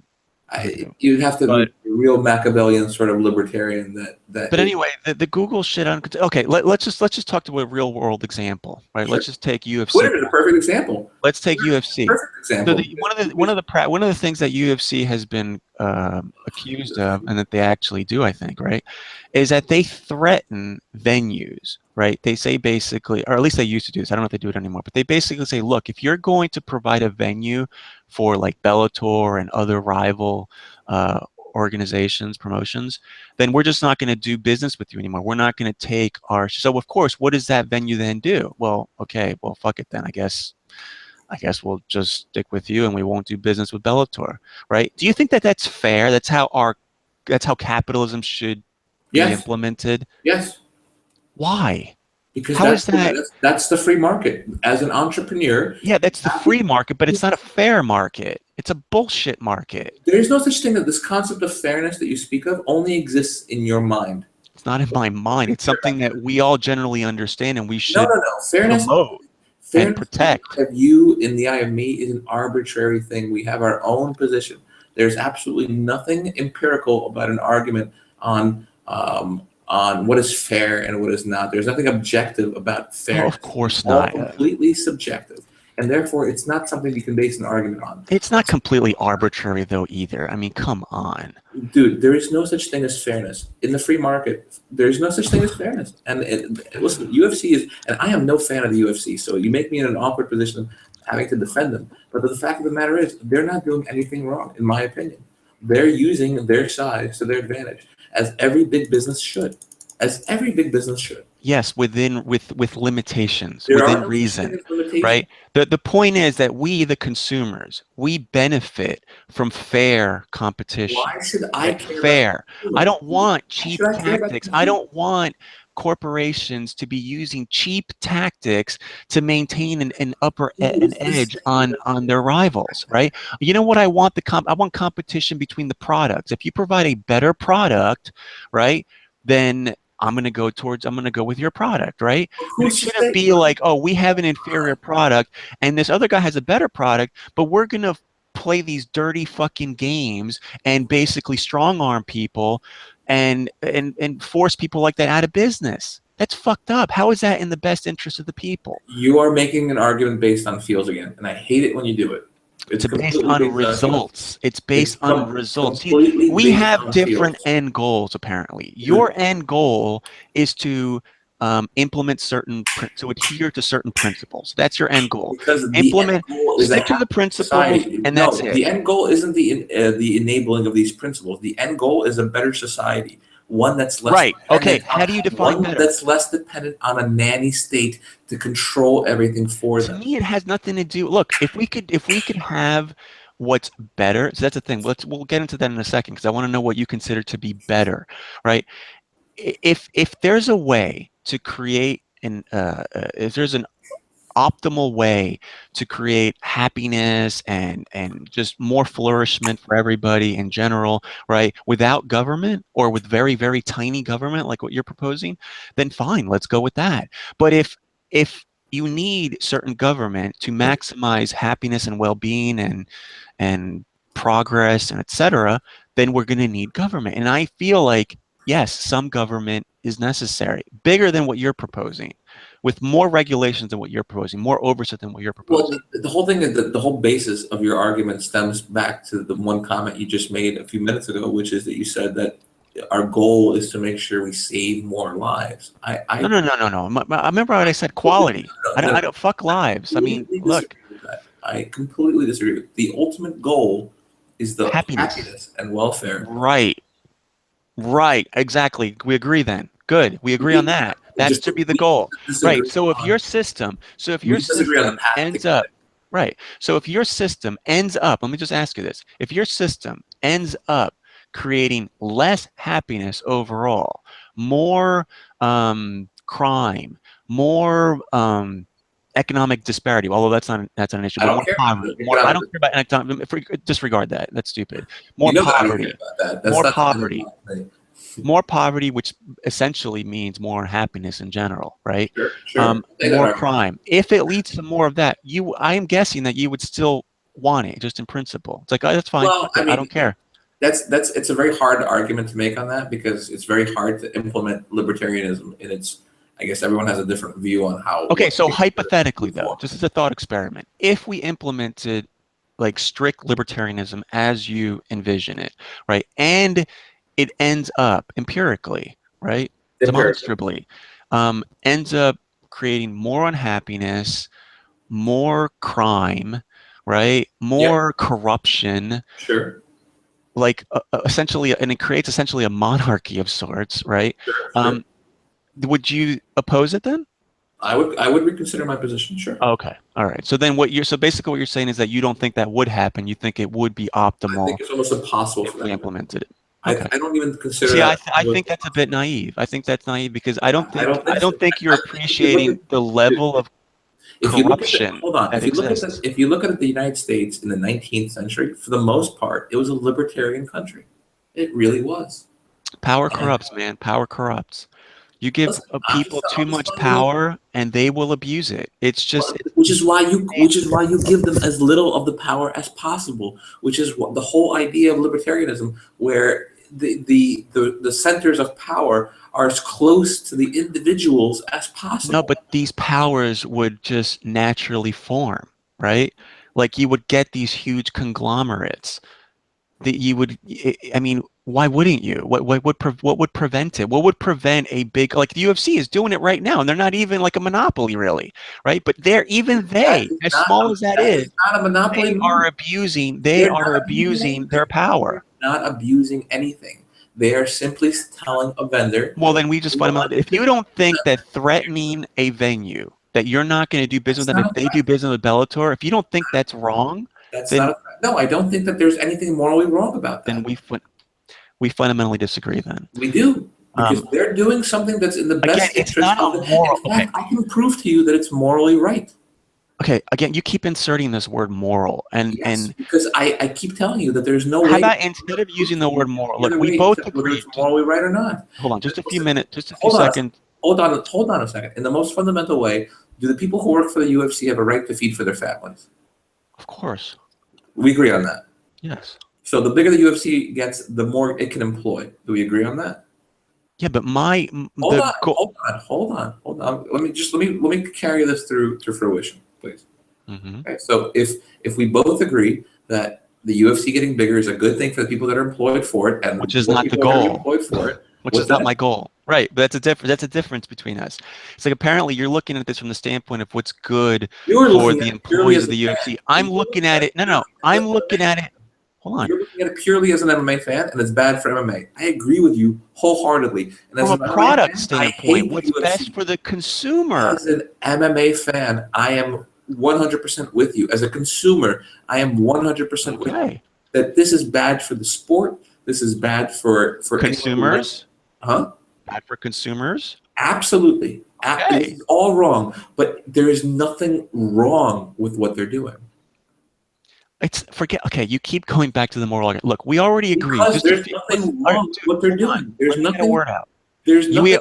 Okay, we I'll just start saying agreed. moral. There's nothing fundamentally wrong about what they're doing. I'm not talking about anything fundamental or intrinsic So or objective morality. I'm not hold on. talking about You any of that want the shit. government to step in? We agreed. Hold on, listen to me. You're advocating the government to step in and advocate on behalf of the consumer. No, Lates, They have listen. no right to do so. Listen to me. We just agreed a few minutes ago that we both share the same goal, which is to maximize human happiness and human I flourishment, don't equate right? human happiness to MMA. I'm sorry. No, That doesn't work for me. but flourishment, right? Just No, sir. You're twisting words, okay? Ultimate happiness of somebody is having the choice. Is having choice. Happiness is choice. Having the ability to say, yes, I want prosperity, this, no, I don't want this. a thriving society. That's what we want, right? Encouraging the arts is not the government's business. And It's this not. encouraging It's not entertainment is it's not looking out for the business. people in that society. Put Who's to people say at large. who is to say what's looking out and what's not looking out? You're asking the government to make a decision arbitrarily based on limited information or by information from one With side. whatever the product That is. is not. How can you determine Whatever you're selling, right? That is the product. That there needs to be you fair are absolutely competition wrong. in that product. You're wrong. It's not the government's. You're looking It's at it not from the this. government's job to go in there and force more competition into the MMA game. It's not their right. I would outright refuse ever for the government to ever intervene in any affairs with private businesses. How dare you? See, This the thing is, like, there's nothing I monopolistic guess the about this at all. reason that maybe the UFC, maybe you're not seeing it here is because with the Can I UFC, tell you? it's. Can I tell you what a monopoly looks like? If the I UFC, didn't call them a monopoly. I didn't say they were a monopoly. but there's nothing wrong with it. I agree with you fundamentally that monopolies are bad. But like I said, the only way that monopolies can be created is by government rights. And I can give you 100 examples of where they've done that. 100 examples. You're talking theory, and I'm talking Not like theory. I'm talking practice. examples. I'm talking real life examples. You want to see one? Go How ahead. about the airline industry? Okay. In the 60s and 70s, and this is an example I use because it's the easiest one. It's the one that Milton Friedman uses in all his seminars. back in the 60s and 70s, I mean, I wasn't alive back then, and probably you weren't either. But if you open a Rolodex and you go back in time a little bit, open up Wikipedia, there are probably about 300 or 400 different major airline companies working in and around the United States. Okay. Mm-hmm. There were a whole ton of them, and they were competing. There was a New York Airlines, there was a Virginia Airlines. Every state had their own airline. There were small mom and pop operations, there were bigger operations, and there were a few even international. Pan Am was a huge one, right? And then in the 70s, the government introduced some really, really tough legislation that required a whole bunch of things, licenses, approvals, basically the cost of running and maintaining an airline operation, quadrupled basically in a year. Okay. Mm-hmm. And that forced hundreds and hundreds, literally hundreds of airline companies to close or to sell their routes and their planes and everything else to the government, to larger operations like Pan Am, like TWA, like all the other companies, who then further on in the 80s and 90s consolidated even further. And now today, if you really look around, there's maybe 5, 6 big carriers around the world. Maybe 7. Okay. Each country has their own airline. Don't get me wrong. Can do things where they overstep their bounds and they end up inadvertently creating a monopoly. That's what I mean. I could name you 10 more. I could name you 10 more. What I'm saying is that there are other methods of creating monopolies. How would you stop the UFC? In this example, what is your remedy? I can't. If you can get the government to do whatever it is you're bidding, all of your bidding. You sue and you say no. You can't strong arm. You can't strong arm. You can't threaten not to do business. Define threatening. What? Well, define threatening. Well, if they say to a venue that we're not going to do business with you if you do business with Bellator. Okay. Let's say you wrote that up. Totally got you. Let's say they wrote that up in a contract, right? Let's say they wrote that up in the legislation. Tomorrow, the UFC does a venue at the Mandalay Bay in Vegas, right? The next day, they have a Bellator event. Okay. 3 months later, they're supposed to have a Vegas appearance, and then they don't go to the Mandalay Bay. They go to some other hotel. Who gives a shit? And then the next time they're in Vegas, they go back to that same hotel. They didn't threaten anybody. They just stopped going. Okay, well then that's different, right? But if they're actually the thing is, what I've heard is that they're actively threatening venues. If the venue has no idea why the UFC is not going to them, if they just notice a pattern, if they look, I see what you're saying, and it's a good point. Like if they just do this silently, right? And then the venues hold on. And venues just notice this pattern where whenever they allow Bellator to hold an event at their venue, that the UFC no longer comes back. Exactly. Then yeah, that's pretty. How do you stop that? I guess you don't. So you don't stop that. But I guess the problem is when they threaten it. But it's a fair point. Yeah, I guess if they wanted to be smart, I guess they wanted to be smart about it. They wouldn't be so blunt and stupid. Exactly. And then there's no way to stop that. How do you force a business to do business with somebody else? Now you're twisting the arm of a business to go back and do business with a company they don't want to do business with. No, you're right. I mean, it's a fair point. It's hard. I mean, it's definitely hard to keep the shit in check. But I think it's good to at least strive to maintain a fair market. Gay cake. Take it back to the gay cake in the baker in whatever it was, Portland, wherever the fuck it was. That was Denver? Yeah, that was just one instance. Imagine if that happened en masse, though. Imagine if we lived back in the slavery days where it's pretty much everybody was racist as fuck. Dude, right? Hold on a minute. Any business should have the right to refuse business to anyone they choose. For any reason they choose.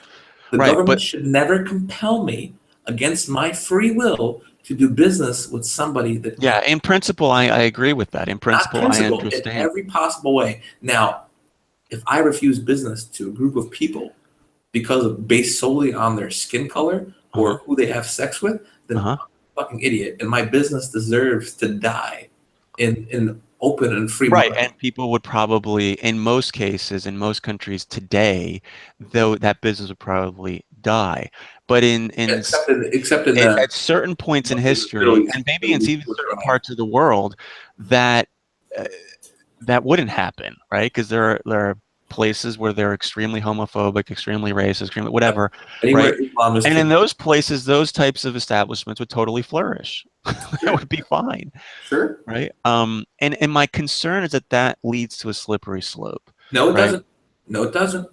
Because if a business was around that was refusing business to a bulk of customers, I guarantee you a place would open up a block away or across the street that would provide the same service to the same people who are disenfranchised.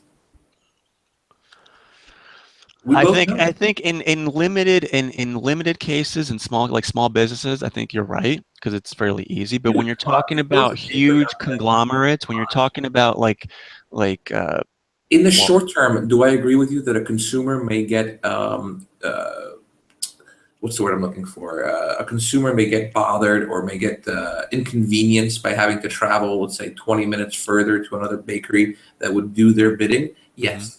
Do I consider that a real problem? No, I really don't. Because really, what it does is it promotes the fundamental right of any business to do things, Yeah, even as but what's foolish as more that. important? Okay, so this I guess it comes to a matter of priorities then. So Yeah. you apparently your priority here is to preserve that fundamental right of a business or a person to do whatever the fuck they want, as long as they're not like overtly hurting someone Those are else. the same But thing. you don't seem to value preserving the Hold on. dignity and the respect There's no and such the thing as dignity and respect. That's first of all. Second of all, it's those are two identical things. They're both talking about the government compelling a private entity to or not be person. bigots, to not be assholes. Yeah, why is that so They bad are though? not allowed to compel me to do a fucking thing, ever.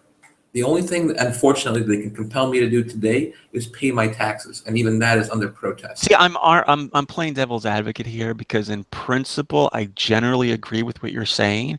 I just think there needs to be a balance. I don't know. There is no such thing as balance when it comes to freedom. Because there has to be there is a tipping point where it's just so beyond the pale what they're doing that we just shouldn't allow it as a Who? society. Like Who? fuck. There is no such thing as beyond the pale. Again, I tell you, because it's such a thing as arbitrary, there is no objectivity to it. And therefore, if there's no objectivity to it, it's completely Let's subjective. imagine. And Okay, I let's don't want to be held at the will of subjectivity of someone who's not me. let's The only imagine that person who Trump. can Let's see imagine beyond the that pale Trump. is me. Let's imagine that Trump is just so fucking vilified, right? That like tons of companies, like pretty much all of Silicon Valley, just refuses to allow him to use Twitter, Google. They ban him from Walmart, from not even go to Walmart, but I'm just saying, like restaurants, like pretty much That, every fucking establishment you can that is imagine, every their service. right. Wouldn't you be like, what the fuck? Wouldn't you be Nope. pissed? I would be pissed as an individual because of the companies are doing a douchey thing. Would I be pissed at them for exercising their right? Or would I ever say that it's not one of their fundamental rights? Absolutely not. When Milo and when all these guys got banned from Twitter, nobody criticized their right to do it. Let's imagine. Well, Criticized again, them the for being. roads. Okay, so I can't use the roads argument with you because I was going to say, what if they want to prevent him from using the roads and shit? Because you're not that Well, kind of a anything that libertarian. takes any kind of public money has to, I think by What you law, as need, a matter of fact, what I think. enforce the First Amendment. See, the thing is, like a lot libertarians are all about like causing like physical harm on people, What? right? But What? I mean, How? against it. That's what they're against, Oh right? They're yeah, against causing physical compulsion. harm We're against and compulsion. compulsion, right? Compulsion, But the yes. problem is that you're also causing harm, right? I don't care about By causing harm. I care about compulsion. I don't care if it harm. You talk about like literal harm, where people are actually being cut or hurt or beaten or stabbed, or are you talking about emotional harm in which they're denied service because they? right, exactly, I denied don't care about services, emotional. Emotional unduly pain is not a denied valid pain. services, right? Emotional pain is not a valid pain. Being inconvenienced or having your feelings Emotional, hurt. you know that emotional pain can often be a lot worse than physical pain. I disagree, A but lot of people would we can prefer, in disagree. fact, that's why do you think people cut? Why do you think a lot of people cut themselves? I couldn't care Because the less. physical pain I, actually I hope they drowns all out the hurt themselves. worse emotional pain that they're feeling. I hope everybody who has those kinds of issues eventually would die off. That's my hope and my dream one day. We can get to a better place with less. Yeah, of I these think type of you're under people. the impression that like emotions can be easily switched on and off, and they can't. No, Like not for I have everybody, emotions really. from time to time. Most of them are anger, but I have positive emotions from time to time, and it's very nice to have once in a while, but they don't drive me. I think you're looking at it from the standpoint of I'm not going to say not privilege. It's a stupid word, but Oh, you're gonna say I'm white um, privileged? Oh, don't you no, dare! not white privilege. Are you Jewish crazy? privilege. Are you crazy? That's like, ugh, Jewish privilege. toxic. Oh, No, yeah. but I was going to say privilege in the sense that you don't suffer from this type of ostracization. Is that a Close word? enough. I I got don't you. know. I got you. If you were ostracized in this manner, right, to the point, to an extreme, in an What do you mean extreme ostracized? way, But what do like you mean let's ostracized? suppose just for whatever people find you so fucking distasteful and deplorable for whatever reason, they just don't like you, right? And you are like denied just basic goods and services, right? And you have to, I mean, nobody will sell a home to you. Nobody sells, nobody, people ban you from your supermarkets and shit. I mean, you're not in a situation, but if you were in a situation like that, you would understand that, yeah, that's a lot worse than being slapped across the face. So let me tell you something. I personally, you're right. I've been very privileged. I guess I can use that word. I've been very privileged in my life in that I've grown up in an area that's mostly Russian, mostly white, mostly Jewish. So I Well, I guess what definitely, I'm saying is that we're all privileged in the sure, sense that sure. nobody lives like this. Nobody's been deprived Well, in this my way. point was my father grew up in my father specifically grew up in a small town in the Ukraine. He was Jewish, it was a Jewish town, and there was a whole lot of anti-Semitism. Now, I'm not playing that card, but what I'm saying was there were places he couldn't go, there were supermarkets he couldn't get into, there were jobs that he couldn't have, obviously. There were lots of, sort of things that were taken on his liberties, and that was just the way it was. And it sucks, but he had the choice. As soon as he had the choice to leave, he did. Yeah, but some people, it's not so easy. You can make it more. So if look, if we were to implement a system like a model like the one that you're advocating, it Sure. would lead to a point where it's not so easy to just leave and to. I Why mean, not? it could Why not? potentially. Why not? Are you for Why not? privatized hospitals, by the way? Like privatized hospitals and all that shit? Hold on a Like second. Hold on a second. Shouldn't we let the market set demands for itself? So we know that New York is a very liberal place, right? And so if libertarianism ever really took hold, we also know where the bastions of conservative values live, right? And so we know where the laws are going to be. And if we're in a libertarian utopia and we allow more local control and state control of the government, right? So places like New York would enact very liberal policies because of their constituent base, and places like Texas would, relatively make very conservative policies, and people would choose with their feet, right? I mean, that's what you would do. You would want to move closer to places that see things in a like-minded way. yeah, but again, it's not always so easy to just pick up and move, But right? your choice at that point. If you can't move because of your job or you Right. have an education, well, that's Uh-huh. on you. I'm sorry. That Not sucks. necessarily. If society is actually preventing you, it's actively How? preventing you How is from, it preventing you? like I Just said, I just explained that's it. They're depriving you in this hypothetical, in not this thought preventing you at experiment, all. they're depriving you of their schools, they're depriving you of their grocery stores, they're depriving you of, well, not their roads, but let's say their hospitals, they're depriving you of all this shit. And you're basically like, yeah, what do you have to live in the fucking woods then? I Hold on. mean, Are you telling me? Are you telling me? So in this hypothetical world of yours, where I'm being it's deprived, contrived. I'll admit this is very contrived. I don't even know if it's realistic. It probably isn't it's realistic. not I'm even just saying, remotely realistic. but But the there is no possible way that there would be a significant amount of people who have my affliction, whatever that affliction is, whether I'm a homosexual or I'm a black or I'm a green. Doesn't matter what the fuck my affliction is. But let's say that there's enough of people with my affliction who are being underserved that there won't be a business that opens that serves me and my kind. maybe not.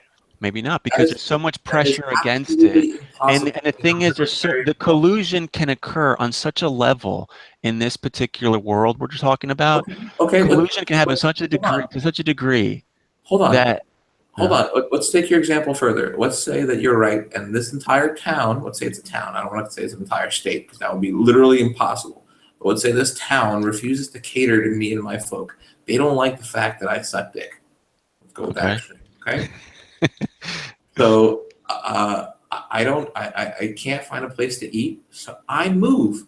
I've really realized that this is not a place for me to live in. If you're creating a hypothetical world, Okay. in this hypothetical world, I would not want to live. Okay. So then you So move, I right? move. Okay, so then you move. Let's suppose you do that, right? But Yeah, now remember, we're talking about long term here. We're not talking about just near term. We're talking about, let's suppose this ideology, let's suppose this bigoted, prejudicial spreads. spreads. Exactly. It slowly It's starts the spreading entire from state to country gets state. developed into it.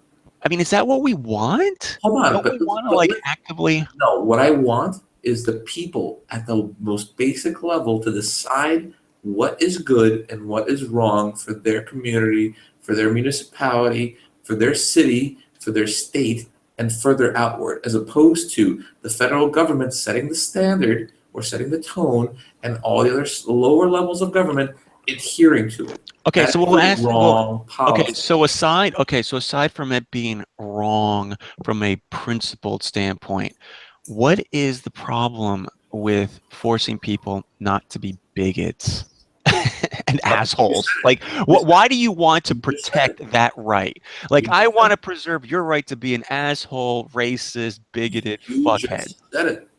The fact that you said force is violence. If you look it up in the dictionary, You know what force. this reminds me of? And this is, and I don't mean this to impugn you because I know you're an atheist, but there's a lot of religious people who argue that the reason that God doesn't intervene, right, in order to stop atrocities and stop all the harm and misery that's happening in the world, right, is because then that would intrude on our free will.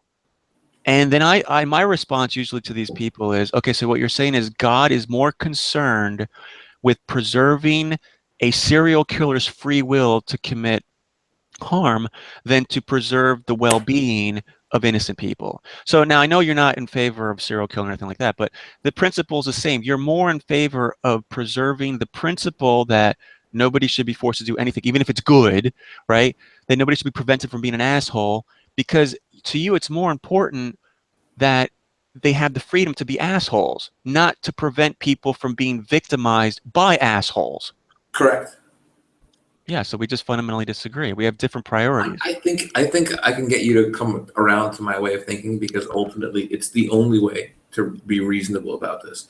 What offends somebody, what offends you, what offends somebody else is I am the furthest thing away from a social justice warrior. I I'm know talking that. about basic civil I liberties. wouldn't, I'm not making that argument, but what I'm Okay. saying is it varies what you and I consider to be offensive. And that's normal. And I guarantee that your definition of offensive is going to vary wildly with an African American woman in her early 20s who's taking lesbian dance art as a major at a very liberal East Coast university. Is that fair to assess? Wait, say that again?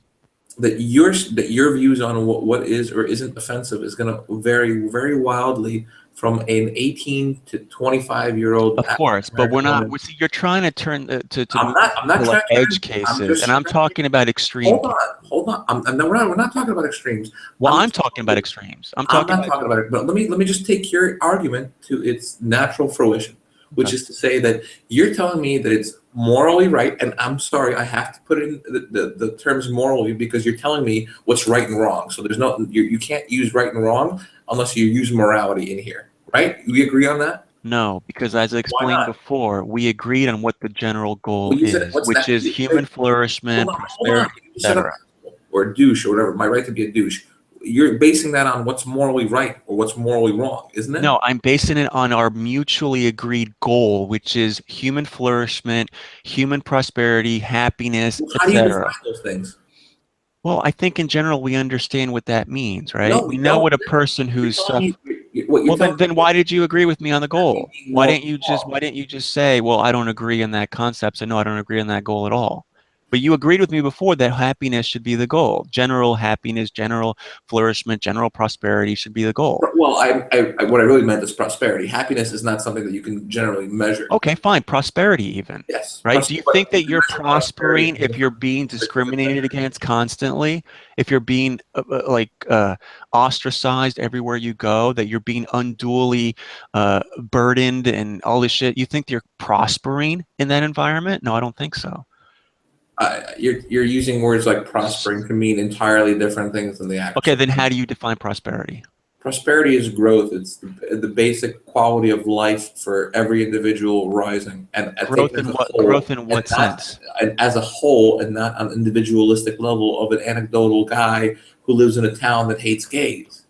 I'm not talking about anecdote. I'm not talking about one You individual. are. I'm talking about just Quality of look. life, life expectancy, medical care, technological advancement. That's what I consider prosperity. Look, what I'm saying, I'm talking about preserving just certain civil Then things you're that we talking should about recognize morality. as When you talk rights. about civility, you're talking about morality. Because it has to do with happiness. If you're being discriminated against for the color of your skin, for example, or your gender, or bullshit like that, then you're not prospering. You're not happy. And we shouldn't endorse anything that that discriminates people on those In terms. the free and open market of ideas, But racism why do you want to exists. protect the people's right to be bigots and I assholes? protect Like overt everybody's assholes. I'm right not talking about like because I'll tell you exactly why. Because in order to protect an individual's right to flourish and be open and be amazing and be artistic, you also have to protect their right to be ghoulish and fucking and decadent. And no. yes, you do. You have to protect all of those things because those wild extremes lead to progress. They absolutely do. Because one man's genius is another man's I don't think evil there's bigot. any debate here. I'm all in favor of free speech and all that shit, I'll right? give you the perfect I'm all in favor of that. I'm not talking about limiting I'll free give you the speech. perfect example that fits your analogy perfectly. This guy Charles Murray gave a speech 2 weeks ago. I'm not sure if you heard about this, and he wrote a book about I forget the title of it, but essentially the book was about the how IQ plays a significant role in your life advancement and your achievements, and how IQ varied from large groups of populations, right? Between different groups of people from North Africa, South Africa, Europe, Okay. Okay. Asia, and so on and so forth. You get the idea. Hmm. And in the 80s and 70s, this book would have been merely science. Today, he's a bigot, and his ideas are controversial. He's a I horrible understand. human being. He was protested. The person that he came with was beaten up. Do Yeah, you see the thing.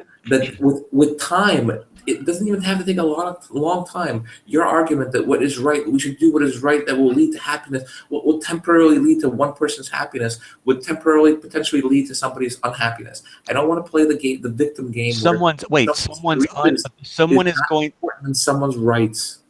wait, so someone is going to be unhappy because so you're concerned about somebody who's going to be unhappy because they can't discriminate against blacks just because he's black? Like Anyone's you're more concerned about I'm not more that concerned. I'm person's not more concerned or unhappiness. less concerned about anyone. I'm concerned about individual rights. And if a person wants to be a fucking turd, Yeah, and I think you have an individual right to not be discriminated the, against the unduly. moment the moment that person who's discriminating puts his hands physically on anybody else, he should be treated like the piece of garbage that he is. Okay, so now That's the point. I'm going to take the opposite approach, and I'm going to be more amenable to your side of the argument because again, like I told you, I'm sympathetic to what you're saying, and I'm not playing devil's advocate because I still You generally believe what you're oppose what you're saying, but there are certain cases I know what you're trying to say. So let me give you an example I think would help your case here. So let's just use a real life example, like let's say Donald Trump, right? Now, back in the 70s, right, he used to allegedly discriminate against black people. Like he wouldn't sell or rent apartments to Are you black talking about people. Donald Trump or Fred Trump back in my neighborhood? Both, because the father was kind of like he was kind of Sure. like following in the Sure. footsteps of the father. The father was kind of He okay, didn't want blacks in these neighborhoods because they didn't pay their rent or their right, rent on time, exactly. and so So therefore he discriminated right, against them. so in general, he found that black people in this particular community weren't were providing the hassle basically. Not all of them, but a percentage of them were just not In my paying their neighborhood, bills on time. That's it. So why deal with why take on this hassle? sure, Like, you know what I mean? It's exactly, just more work than it's worth, sure. right? Um, so So is that racism? I don't know. See, that's the thing. I don't necessarily consider that racism because It's so it's not the fact that they're black that he's against.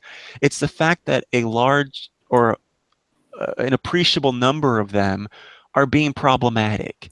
And yeah, it's like, why they don't pay their take on that burden? You know what I rent. mean? It's just a headache. And it's like, and some people might in that situation say, look, if I'm not gonna, look, if this is gonna cause me a lot of stress and shit, I'm just not gonna do this at all. And then Yeah, nobody gets a fucking apartment. yeah, sure. Right? So in cases like that, like I can understand why certain kind of discrimination makes sense. Um, and it's like Dude, rational at least. then And it's not again, hold on. necessarily, But then if you're gonna make exceptions like these, then you get mired in the bullshit of, is it legitimately discrimination, or is it that he just doesn't want to do business with gays because I agree. I hey, agree. It is a thorny subject. It is very thorny. So it's certainly simpler to just say what you're saying is just fuck it. Just let them do whatever as long and as I they're not. guarantee the free market, this is what the free market was built for. I guarantee you, if there's a niche market, it will be filled. It exists today in a Here's semi-open society. So here's can the you thing. imagine what happens if we were full libertarian? There would be markets everywhere. Here's a problem that I have with this whole thing. Perhaps you're right that in the long term, this would all kind of like work Work itself itself out. out. Yeah. Yeah, it'll work itself out and it'll create an optimal system. But in the meantime, right, a lot of people are going to suffer horribly, right? Die even Horrible. They're going to be potentially. so inconvenienced. Not just Who's gonna, inconvenience, but are people going die to die? even. Okay, Are let's people going to imagine. die? Let's okay. So Hold on. hospital. Are Let's people going suppose to the die? hospital decides, I don't want to take black people. Fuck you. I don't care. Or I don't want poor people. What Fuck you. hospital? Yeah, hospitals. They don't want to take them in. They Hospitals, don't want. first of all, hospitals who receive public funding, which is all of them, even private ones, cannot discriminate, period. So things like That's what I'm hospitals saying. and That's my ambulances, point. I'm saying in your world, hospitals wouldn't have that type of. no, Uh, no, absolutely not. oh, so you're saying hospitals would Private be? businesses, private businesses, that is wholly owned companies that do not take any money from the government, can do whatever they want. Oh, but then okay. So you're saying that Anything hospitals that gets should not public be funds. privatized. So hospitals should not be privatized. I didn't say that. I said that anyone who takes public funds. Okay, so let's imagine hospitals are privatized. So there's no public funding. So they're all privatized. So you're saying that these I hospitals, don't think that all hospitals will become private, but let's say that they do. I think I can see some provisions with making sure that hospitals of all places don't discriminate based on, oh, but then you're getting all thorny because you're making exceptions here because and there. no, because you're playing here, because all hospitals currently, even the private ones, take a significant amount of money from the government, and I don't necessarily think that hospitals are need to all be privatized. That's first of all. Okay, all right. So let's say okay. So hospitals, you're okay with regulations there. So okay, what about restaurants?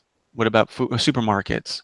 Supermarkets are private entities, so they're going to do I know, whatever they right. want. So so what I'm saying is, imagine if they decide to deny All black supermarkets, people all supermarkets, food. all supermarkets. Okay, so imagine they all decide to not sell. Like, imagine it becomes Then one big, a because again, black right now supermarket will open. hold on, right now there isn't one big supermarket conglomerate because there's laws against that type of collusion, right? No, that's not why. But That's if not there why. were That's not. one, what? That's not why. You think the reason why there's Well, 10 or that's part of the 15 different reason, chains? right? That's part of the reason. That I mean, I don't think so. I think naturally you're going to have competition. You're always going to have competition. Why wouldn't you? Are you saying there's only one farmer out there, or is there only one No, source? what I'm saying is that because once a company gets big enough, they can use practices that pretty much prevent competition because Like of the what? strong arm taxes they can Like use, what? right? Like example, like the thing that you were endorsing before with the UFC, that type of I didn't shit. endorse it. I Well, definitely didn't endorse okay, it. There's nothing wrong well, with what I did. So how's that going to happen in the supermarket business? You're going to tell a supermarket, if you open a supermarket in this neighborhood, we're not going to open up one in the other neighborhood. I mean, what's the business? if it's a big conglomerate, right? Yeah, If they get big enough, yeah. right, and you try to open a little supermarket to sell shit, and they say, okay, well, if you buy from them, then you're banned from our stores. You're not going to be able to buy shit from us. And if they collude now, and if they then link up and I'm they sorry. I'm form this, sorry. they merge with like Google, right? And now Google's in charge of the food shit, right? Now that they can say, not only do you not get supermarkets, now you don't get internet either. You Dude, know, and again, you're it going could crazy. go You're again. I going know it's a crazy. slippery slope that I'm talking about here. It might be I unrealistic, think it's but completely if it's even years ago. possible in theory, I think it needs to Just be. because something is possible in theory doesn't mean it's relative. There's a good chance for that happening, or a Here's what relatively I'm high saying. chance Like, for look, happening, let's or suppose any you're chance right. of Let's happening. suppose you're right, and this never ends up happening. Of If you're course, it's never wrong, right? Okay, no, not of course. There's a possibility, because the right? reason why it would Hold never on, happen hold on, isn't because of any of those. Hold on. The hold on. reason why this would never happen isn't because of any of the reasons that you've given it. I think the reason it would never happen is because people are naturally not racist. Despite what you may have heard, most people are not racist. I don't have a I problem never said that with most people individuals. are racist. When the hell What? did I say that? I argue the exact No, opposite. no, I'm saying that some or racists homophobic, exist. or even transphobic. I And think I'm saying people that don't give a shit. at a time, right, there was a time when everybody was racist in this country, right? And if we had a system like what you're You're advocating, saying we're going to go back to that. I mean, that's what you're saying, basically, that we've now are going to I'm go back saying in that time I where don't advancement. want to allow for that to ever occur again in any way. You know, not against women, not against gays, not The against only way fucking. for it to happen, and the only reason it existed before, by the way, it was because it was government mandated. I forgot to tell you that part. That's the important part you Well, didn't because repeat. of like Imposed, institutionalized like segregation. institutional racism when it actually existed. Like when you actually went to the South and you had separate drinking fountains and different bathrooms, and you couldn't play on the same basketball teams or in the same sports leagues. Periods. Okay, but okay. So this leads to an interesting question then. The So you're government, saying the same government that's okay, responsible for protecting you all right. against monopoly. So what you're saying is that the government itself is not going to discriminate. Like for instance, the hospitals, you said they would prevent them from Correct. doing that. But who is in charge of the government? We, the people, appoint we elect the politicians, right? So Sure. if we are racist fucks and we want, So then why are we living in today? hospitals to discriminate. Hold on. If that's the case, why did we even change the laws? Shouldn't we go back then? Like Well, if we had a we're naturally war, in racist, we should case just you change it don't back. remember. We Or do had you a think it's just over war. now? Because we We just had elected Trump, so clearly white people are still in charge of it for the no, most I'm part. saying we had a civil war because of that shit, But who right? fought in the Civil War? And I'm saying we need to Hold on. prevent, we Who need to, fought in the Civil War? what, the Who? people? No, no, no. Well, which people? What do you Who? mean? The majority of the people who died in the war on the side of the North. Who were they? You mean like slave owners? No, the people who died on the Northern cause on the Union side. Who were they? Like they were all white. 95% of the people who died on the Union side of the war were white. Okay, They were white okay. people who But served. the point is, if we had laws in place, we wouldn't have needed a civil war. That's why we have But laws since now. when? Which laws? Which laws did you want in Well, place? not then, but now we have anti-discrimination laws, So right? the founding of the Union, George Washington. Look, you just said a moment ago that you're in favor of anti-discrimination laws when it comes to hospitals. You just said Hold that. on, no. I didn't say it was anti-discrimination laws. The laws that we have on the books are not anti-discrimination laws. That's not what we have on the books. Okay, so then how would you prevent a hospital from denying access to black people or gays or whoever? It's not an anti-discrimination law. It's Okay, so you what do you have call to it? serve everybody. That's it. Done. Okay, fine, but Everybody. let's suppose then that we elect because the society happens to be No, but bigoted this is against a certain group. dude. You're making a really shitty argument right now because there's nothing that prevented us for the last 100 years of making those changes if we felt like it. Nothing Making those changes to do what? to do. Go back in time to slave owner days. I'm saying it existed at a time. So basically what you're saying is you have this idea Have this that because idea. we've progressed beyond We that, allow people to make their own decisions that they're going to naturally decide to be racist. That's what your yeah, concept because is. because shit might change. Who knows? We might have a war, right? And we might have a What? world war, What? right? There might be a If world that happens, war where then then this what? becomes like Listen, we become much more. dude, What? if prevailing attitudes at the time decide that we need to kick all the black people out, maybe there's a good reason for it. When we're at war, right? If there were a world war and this place were like war torn, right? Bombs dropping Yeah, everywhere, I got there's going to be chaos. And what happens when there's chaos? It breeds all kinds of like this argument, this conversation. It's not argument. This conversation is spiraling into the realms of the absurd. Like it's absurd to think that if there were war, which is not absurd, that Sure. happening right Sure. now, Sure. and that war breeds chaos, and that chaos breeds all sorts of crazy fucking shit, right? You just made 7 leaps to fucking nowhere, man. No, so the War leads crazy to shit could chaos. then, in Yes. theory, lead Panic to. leads to headaches. Headaches lead to racism. You're being insanely optimistic here, and I'm not saying it's unrealistic. I'm not saying maybe you're right. Maybe you're right. Racism is dead. But here's the problem with your position, Leeds. The problem with it is this. Maybe you're right. Maybe you're right, and we never get to a point where we all become racist again, by and large, or bigoted anyway, by and large. But if you're wrong, right, and Yeah.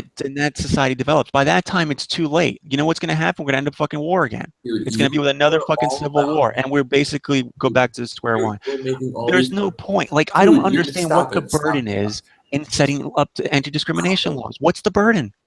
Where's the burden? Stop it. Even if you made a law today that said blah, blah, blah, no black people will ever be discriminated against, the highest law, you make that the first fucking amendment of the United States Constitution.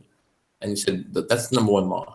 And tomorrow, the prevailing thought amongst the majority of the country was, we fucking hate black people. You think that fucking law is going to do a goddamn thing? A goddamn thing? To the majority? No, but it's like, for instance, we'll change that fucking amendment. Certainly, what happened?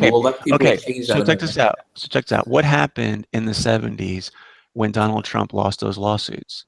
What did he end up having to do? He ended up having to cater to black people. He ended up having to rent to them again. He had to put out flyers in the paper. Those buildings saying are that still completely white. Those buildings are still completely white. I'm talking about back then, man. I'm talking about back then. He was forced. You know what he did? He raised the prices. So he wasn't worried about it. You know what he did? He raised the fucking prices. And you know what that did? He wasn't about black or white or green or whatever. He was about class. And he just noticed that most black people had no class. So when he raised the prices, he had more people with class go in. That's all he had to do. The point is that it had an effect, right? It had an effect. Yeah, he raised the prices. Great It's not the only thing. Look, dude, come on. You know that laws do have an impact. You know that they do. Because it all depends on how much of a burden it is to you. Yes, for most people, they don't consider it that much of a fucking burden. You will never rationalize to me any way in which compulsion is a good thing. Even when it means to protect civil liberties. Like the right to not be discriminated against. The most important thing. Any kind of compulsion or coercion by the government against your free will is ultimately a very bad thing. And for coming bad in what sense? Like who is harmed? Like what's the harm in general on balance? Where is the net harm in the end? I think more people end up benefiting. But every different case we've talked about, I've shown you. See, I think that the thing is, I'm creating a simpler slope, but you're also creating a simpler slope, because I'm just talking about just basic things that we all generally agree on, right? Just codifying that in law, and that's it, right? But you're saying no, because in principle we shouldn't do that. But you haven't explained to me what the cost is. Like, what's the harm? Your whole basis of your entire argument is that majority rules. Majority rules. What's better for all of us is more. No, I didn't say majority. If I was in favor of majority, then I'd be in favor of just. Because your entire argument is saying, well, why should we allow this one person who wants to be racist, right? Why should we allow this one guy to be there? What is this one guy? This one guy is against the whole group. The group is the majority, and it's not about the majority. It's about what is just rational, right? You can't come up. You can't. It always comes down to this: is it the group or is it the individual? Is it the group or is it the individual? In every single case that we've just talked about tonight, you've chosen the group. In every single case, the group to you is more important than the individual. Every single time. It's not about the group. I don't care if there's 2 people on the planet. If there's just 2 people left on the planet, I had the same opinion. You keep saying people on the planet. People on the planet are the group. Everyone except for the individual is the people on the planet. It's about a principle that rational people would agree to. That's a bad argument. Rationale. We're getting late. It's getting late. The argument's devolving into arguing. I'm sleepy, so I'm sure we'll continue this later. I don't know. I enjoyed it. I thought it was a good discussion. It was good. You get a little bit hostile though. I don't know why. I mean, does this bother you so much? It doesn't bother me. It's just You seem flustered. You make seem these flustered, absurd genuinely. like links, and like when you say like, oh, imagine a future in which we all decided that we wanted to be racist again. Well, The nothing's stopping us from being It's the racist for bottom the line last is that 50 I just years. don't understand Well, what the harm is. but what if we? Why shouldn't we suppress these people's rights? Because just in case, you never know, we might be Yeah, racist. okay, what's the harm though? That we don't have The harm is fewer bigots? more What? government overreach. The The harm harm is is that more more people government overreach telling you what's we're right, wrong. we're That's the harm. preventing people from being No, bigots. stop it. You keep what you define as bigot is your definition of bigot. It's not my definition of bigot. It's not Steve's So definition the of word bigot. bigot doesn't exist to you? The No, word it doesn't. It doesn't exist because it doesn't exist. It's a so completely subjective word. I keep telling you about subjective versus objective. You know why? Things like math is objective, right? 1 + 1 = 2.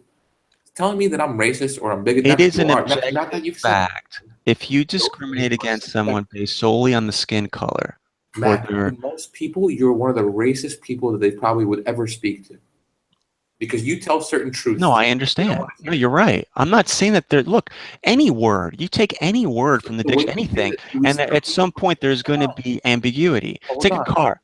Hold on. So when you say to me that you want to stop people from being bigoted, or that we I should didn't say stop people hold on, from being we should bigoted. strive to make people less bigoted. Whose definition of bigoted? Preventing them from Yours, acting mine, who? bigoted. Look, if you're a bigot, you're going to be a bigot no matter what, right? You're going to think bigoted So then, thoughts. if I'm a But I'm bigot, talking about preventing. hold on. If I'm a bigot and I want to refuse you service, you think I'm not clever enough that I can't think of a reason that doesn't necessarily have anything to do with your race? Yeah, yeah, and a lot of people do that, and I guess that's fine. But I'm saying you can't be So then open about it. you're At the trying to very control least, people's ideas. You're trying to keep it police in the people's thoughts. dark. You're trying to police people's thoughts, and that's an No, not impossibility, thoughts, and not actions. something that the Police government should people's ever be in the business actions. of doing. I don't want people to be unduly burdened for But you can't control sort of their actions if it's like, based on something that you won't know. Just like the example with the UFC, you're saying, well, what if they call the other company and they threaten to not do business with them ever again? I can just imagine if like somebody wanted to deny you, and it pissed me off horribly.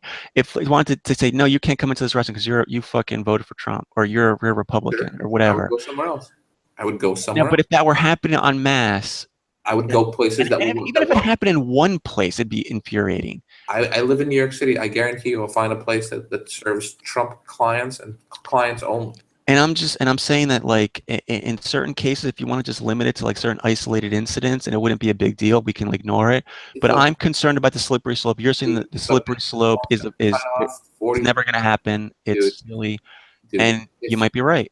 if a But business wants to cut off 49% of its potential constituents, then fuck them.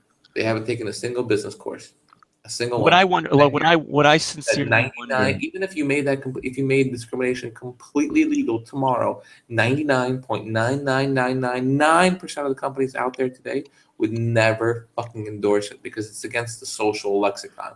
Even without the social justice warriors hammering it down our fucking backs every single day, everybody knows that you should not be racist. And it's not because of some sort of law that's out there. It's because we know that as a normal society, we should treat people generally as individuals. right? So And in general, you're correct. Most people do recognize that. if there's So, but it's not all, right? It's not all. So I my question to you is like, why not codify that in law? Like, what's the don't care about problem? the minority. I'm not trying to get the minority to see things my way. If they've decided that they want to live a certain way and act a certain way, fuck them. I don't give a fuck. I have no interest in trying to legislate them how they should act and how they should behave.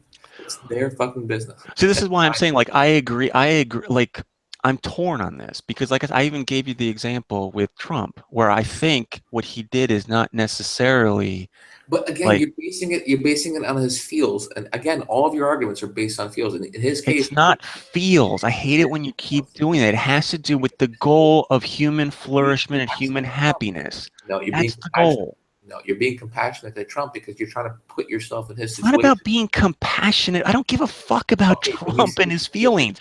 I'm you're saying, in principle, is there anything wrong with what he principle, did? you see his position because you're sympathetic to his plight. That's the truth of it.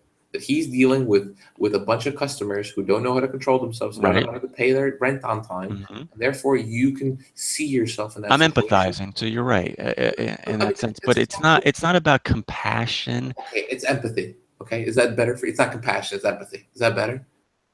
Yeah, it's empathy and reason and rationality and Okay, common sense. You know what I mean? It's common. It's like put yourself in their shoes. How would you feel? that's what you're That doing. that's right. And there's nothing Right. wrong with it. That's I'm not not saying just you're anything being wrong with it. I'm just like saying when you accuse me of being like emotional, when I think of that, I think of an SJW and one of those I'm fucking not saying that you're a like social justice warrior. no, I know, but that's what I think of. I think of like a bleeding heart liberal. Like, oh, You but can what do that. about their emotions? What A lot about of what people they are. feel? A lot of Look, people base their there ideas are look. based not on reason or on logic. They base it on how they feel or how they feel about that case. Well, at the end of the day, it is about feeling, right? We want people No, to it's feel not. happy. Not We pretty. want people to feel good at the end of the day. But it's That's the goal, right? We agreed to that before. sure. Right. So it is at the end of the day, it is about how we feel, But right? it's about the road, not the destination. Okay, so Well, that's you're saying that one road leads to that in an optimal way. yes. And you might be right, but I, I'm saying that you might be wrong too. I doubt it. And if you're wrong, I'm very much convinced, as every true libertarian is, of their position. yeah, that's true. Anyway, before we wrap up, I just want to um, I want you and I just talk really quick about this. This is basically for the people on the channel. No one's Um, listening. I know, but I'm gonna give them a timestamp to skip to it so they can actually listen to our motivation, why we want to get them on here. Sure. Okay, so for the people who actually listened to part of this discussion between me and Lates, you can see that we disagreed on a lot of things, but it was civil. There was no name calling. There was no. He did get, Lates did get a little bit frustrated at the end there, but it's fine. It's When you late, feel guys. when you feel passionate about a topic, Sure. there are going to be, there's going to be a little bit of you know, Back and I don't forth know, banter. frustration involved, right? Sure. But it was civil. It's productive. Imagine trying to have this conversation that Lates and I just had on IRC in text. Can you imagine how impossible that would be? We couldn't even like come to a complete agreement even on here. Imagine trying to get to an agreement on IRC on these very complex, nuanced issues. It's not about winning. My goal of talking with Lates on here, and I think his goal in discussing this with me and his, willingness to discuss with me, is that we get to at least reach a mutual understanding. Like I understand where he's coming from. He hopefully understands where I'm coming from. So now we can both avoid having senseless arguments on IRC where we're misrepresenting each other inadvertently, mostly maybe, where we're talking past each other, right? And on here, we can actually flesh out these issues in a civil, adult manner, and we can be constructive and productive. It's not about winning. It's not about persuading anyone. I know I'm never going to persuade Lates probably on very much. He might not persuade me on very much either, but this is still worth it because we enjoy talking about these issues, and and maybe we plant seeds of at least plant certain ideas in each other's minds that maybe we can think about and expand our views and change our perspective maybe slightly in the future on our own. You know what I mean? That's the goal here. It's just a talk. It's not about a pissing contest. It's not about winning. So to Smoogie, MVP, Don Draper, Sunburst, all you people, right? There's nothing to be afraid of, okay? We're not inviting you to come on here to just fight with you and yell at you.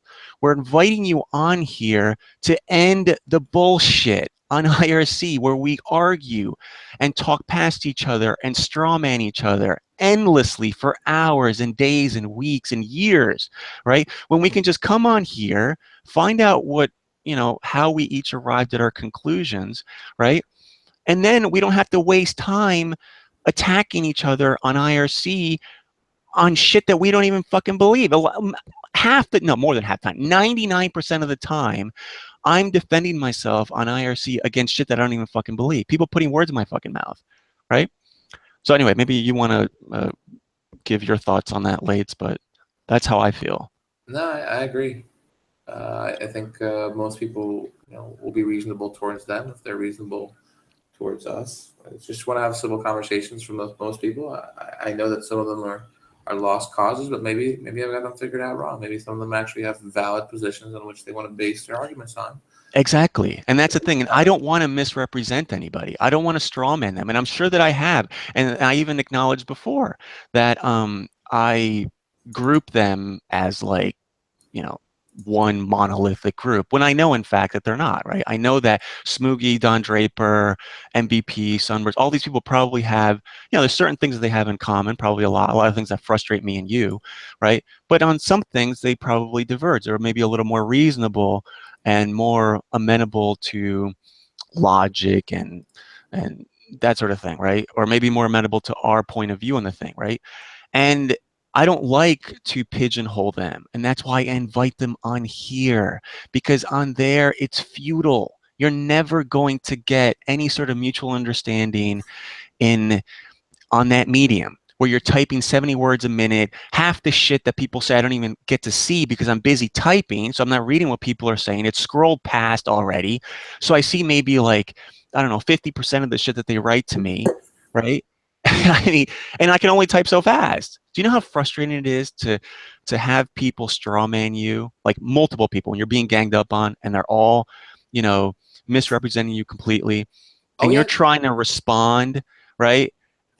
and you're, it's not coming out right, and you're hitting backspace and shit, like motherfucker, and the shit's scrolling by, and it's like, oh shit, they're not gonna see what I wrote. You gotta be cool under pressure. Or then when I write a huge like paragraph, right? Then I have shit faces like Sunburst saying, oh, nice blog there, right? And he just ignores it completely. So it's like you're damned if you do, damned if you don't. If you take the time to write a thoughtful comment that's a little bit long and whatever, as it has to be, right? They don't bother reading. It's too long. Too long, didn't read, right? Roll back a little bit because it's. And then if you're too concise, right? Then you can't really properly explain yourself, and then people say, oh, well, why don't you just explain it on here? It's because I fucking can't, right? It's just impossible. Political discussions are complicated.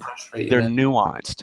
MMA you can discuss in these little fucking sound bites. That's totally fine. You can probably do that. But not with politics, not with philosophy. You just can't. Not with these topics.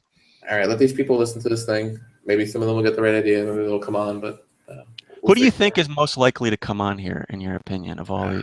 I have no idea. I really don't. I don't think any of those guys are getting on, to be honest with you. It's really a shame, because honestly, it would be interesting. I would love it. I would really enjoy the conversation.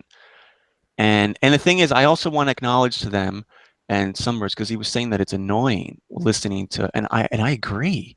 When I'm arguing on IRC and yelling at people and shit, I feel annoying. I know that I'm being annoying, and that's why I want to move it off that shit onto here, because I don't want to fucking yell at people. I don't want to become frustrated. I want to have an intelligent adult conversation, right?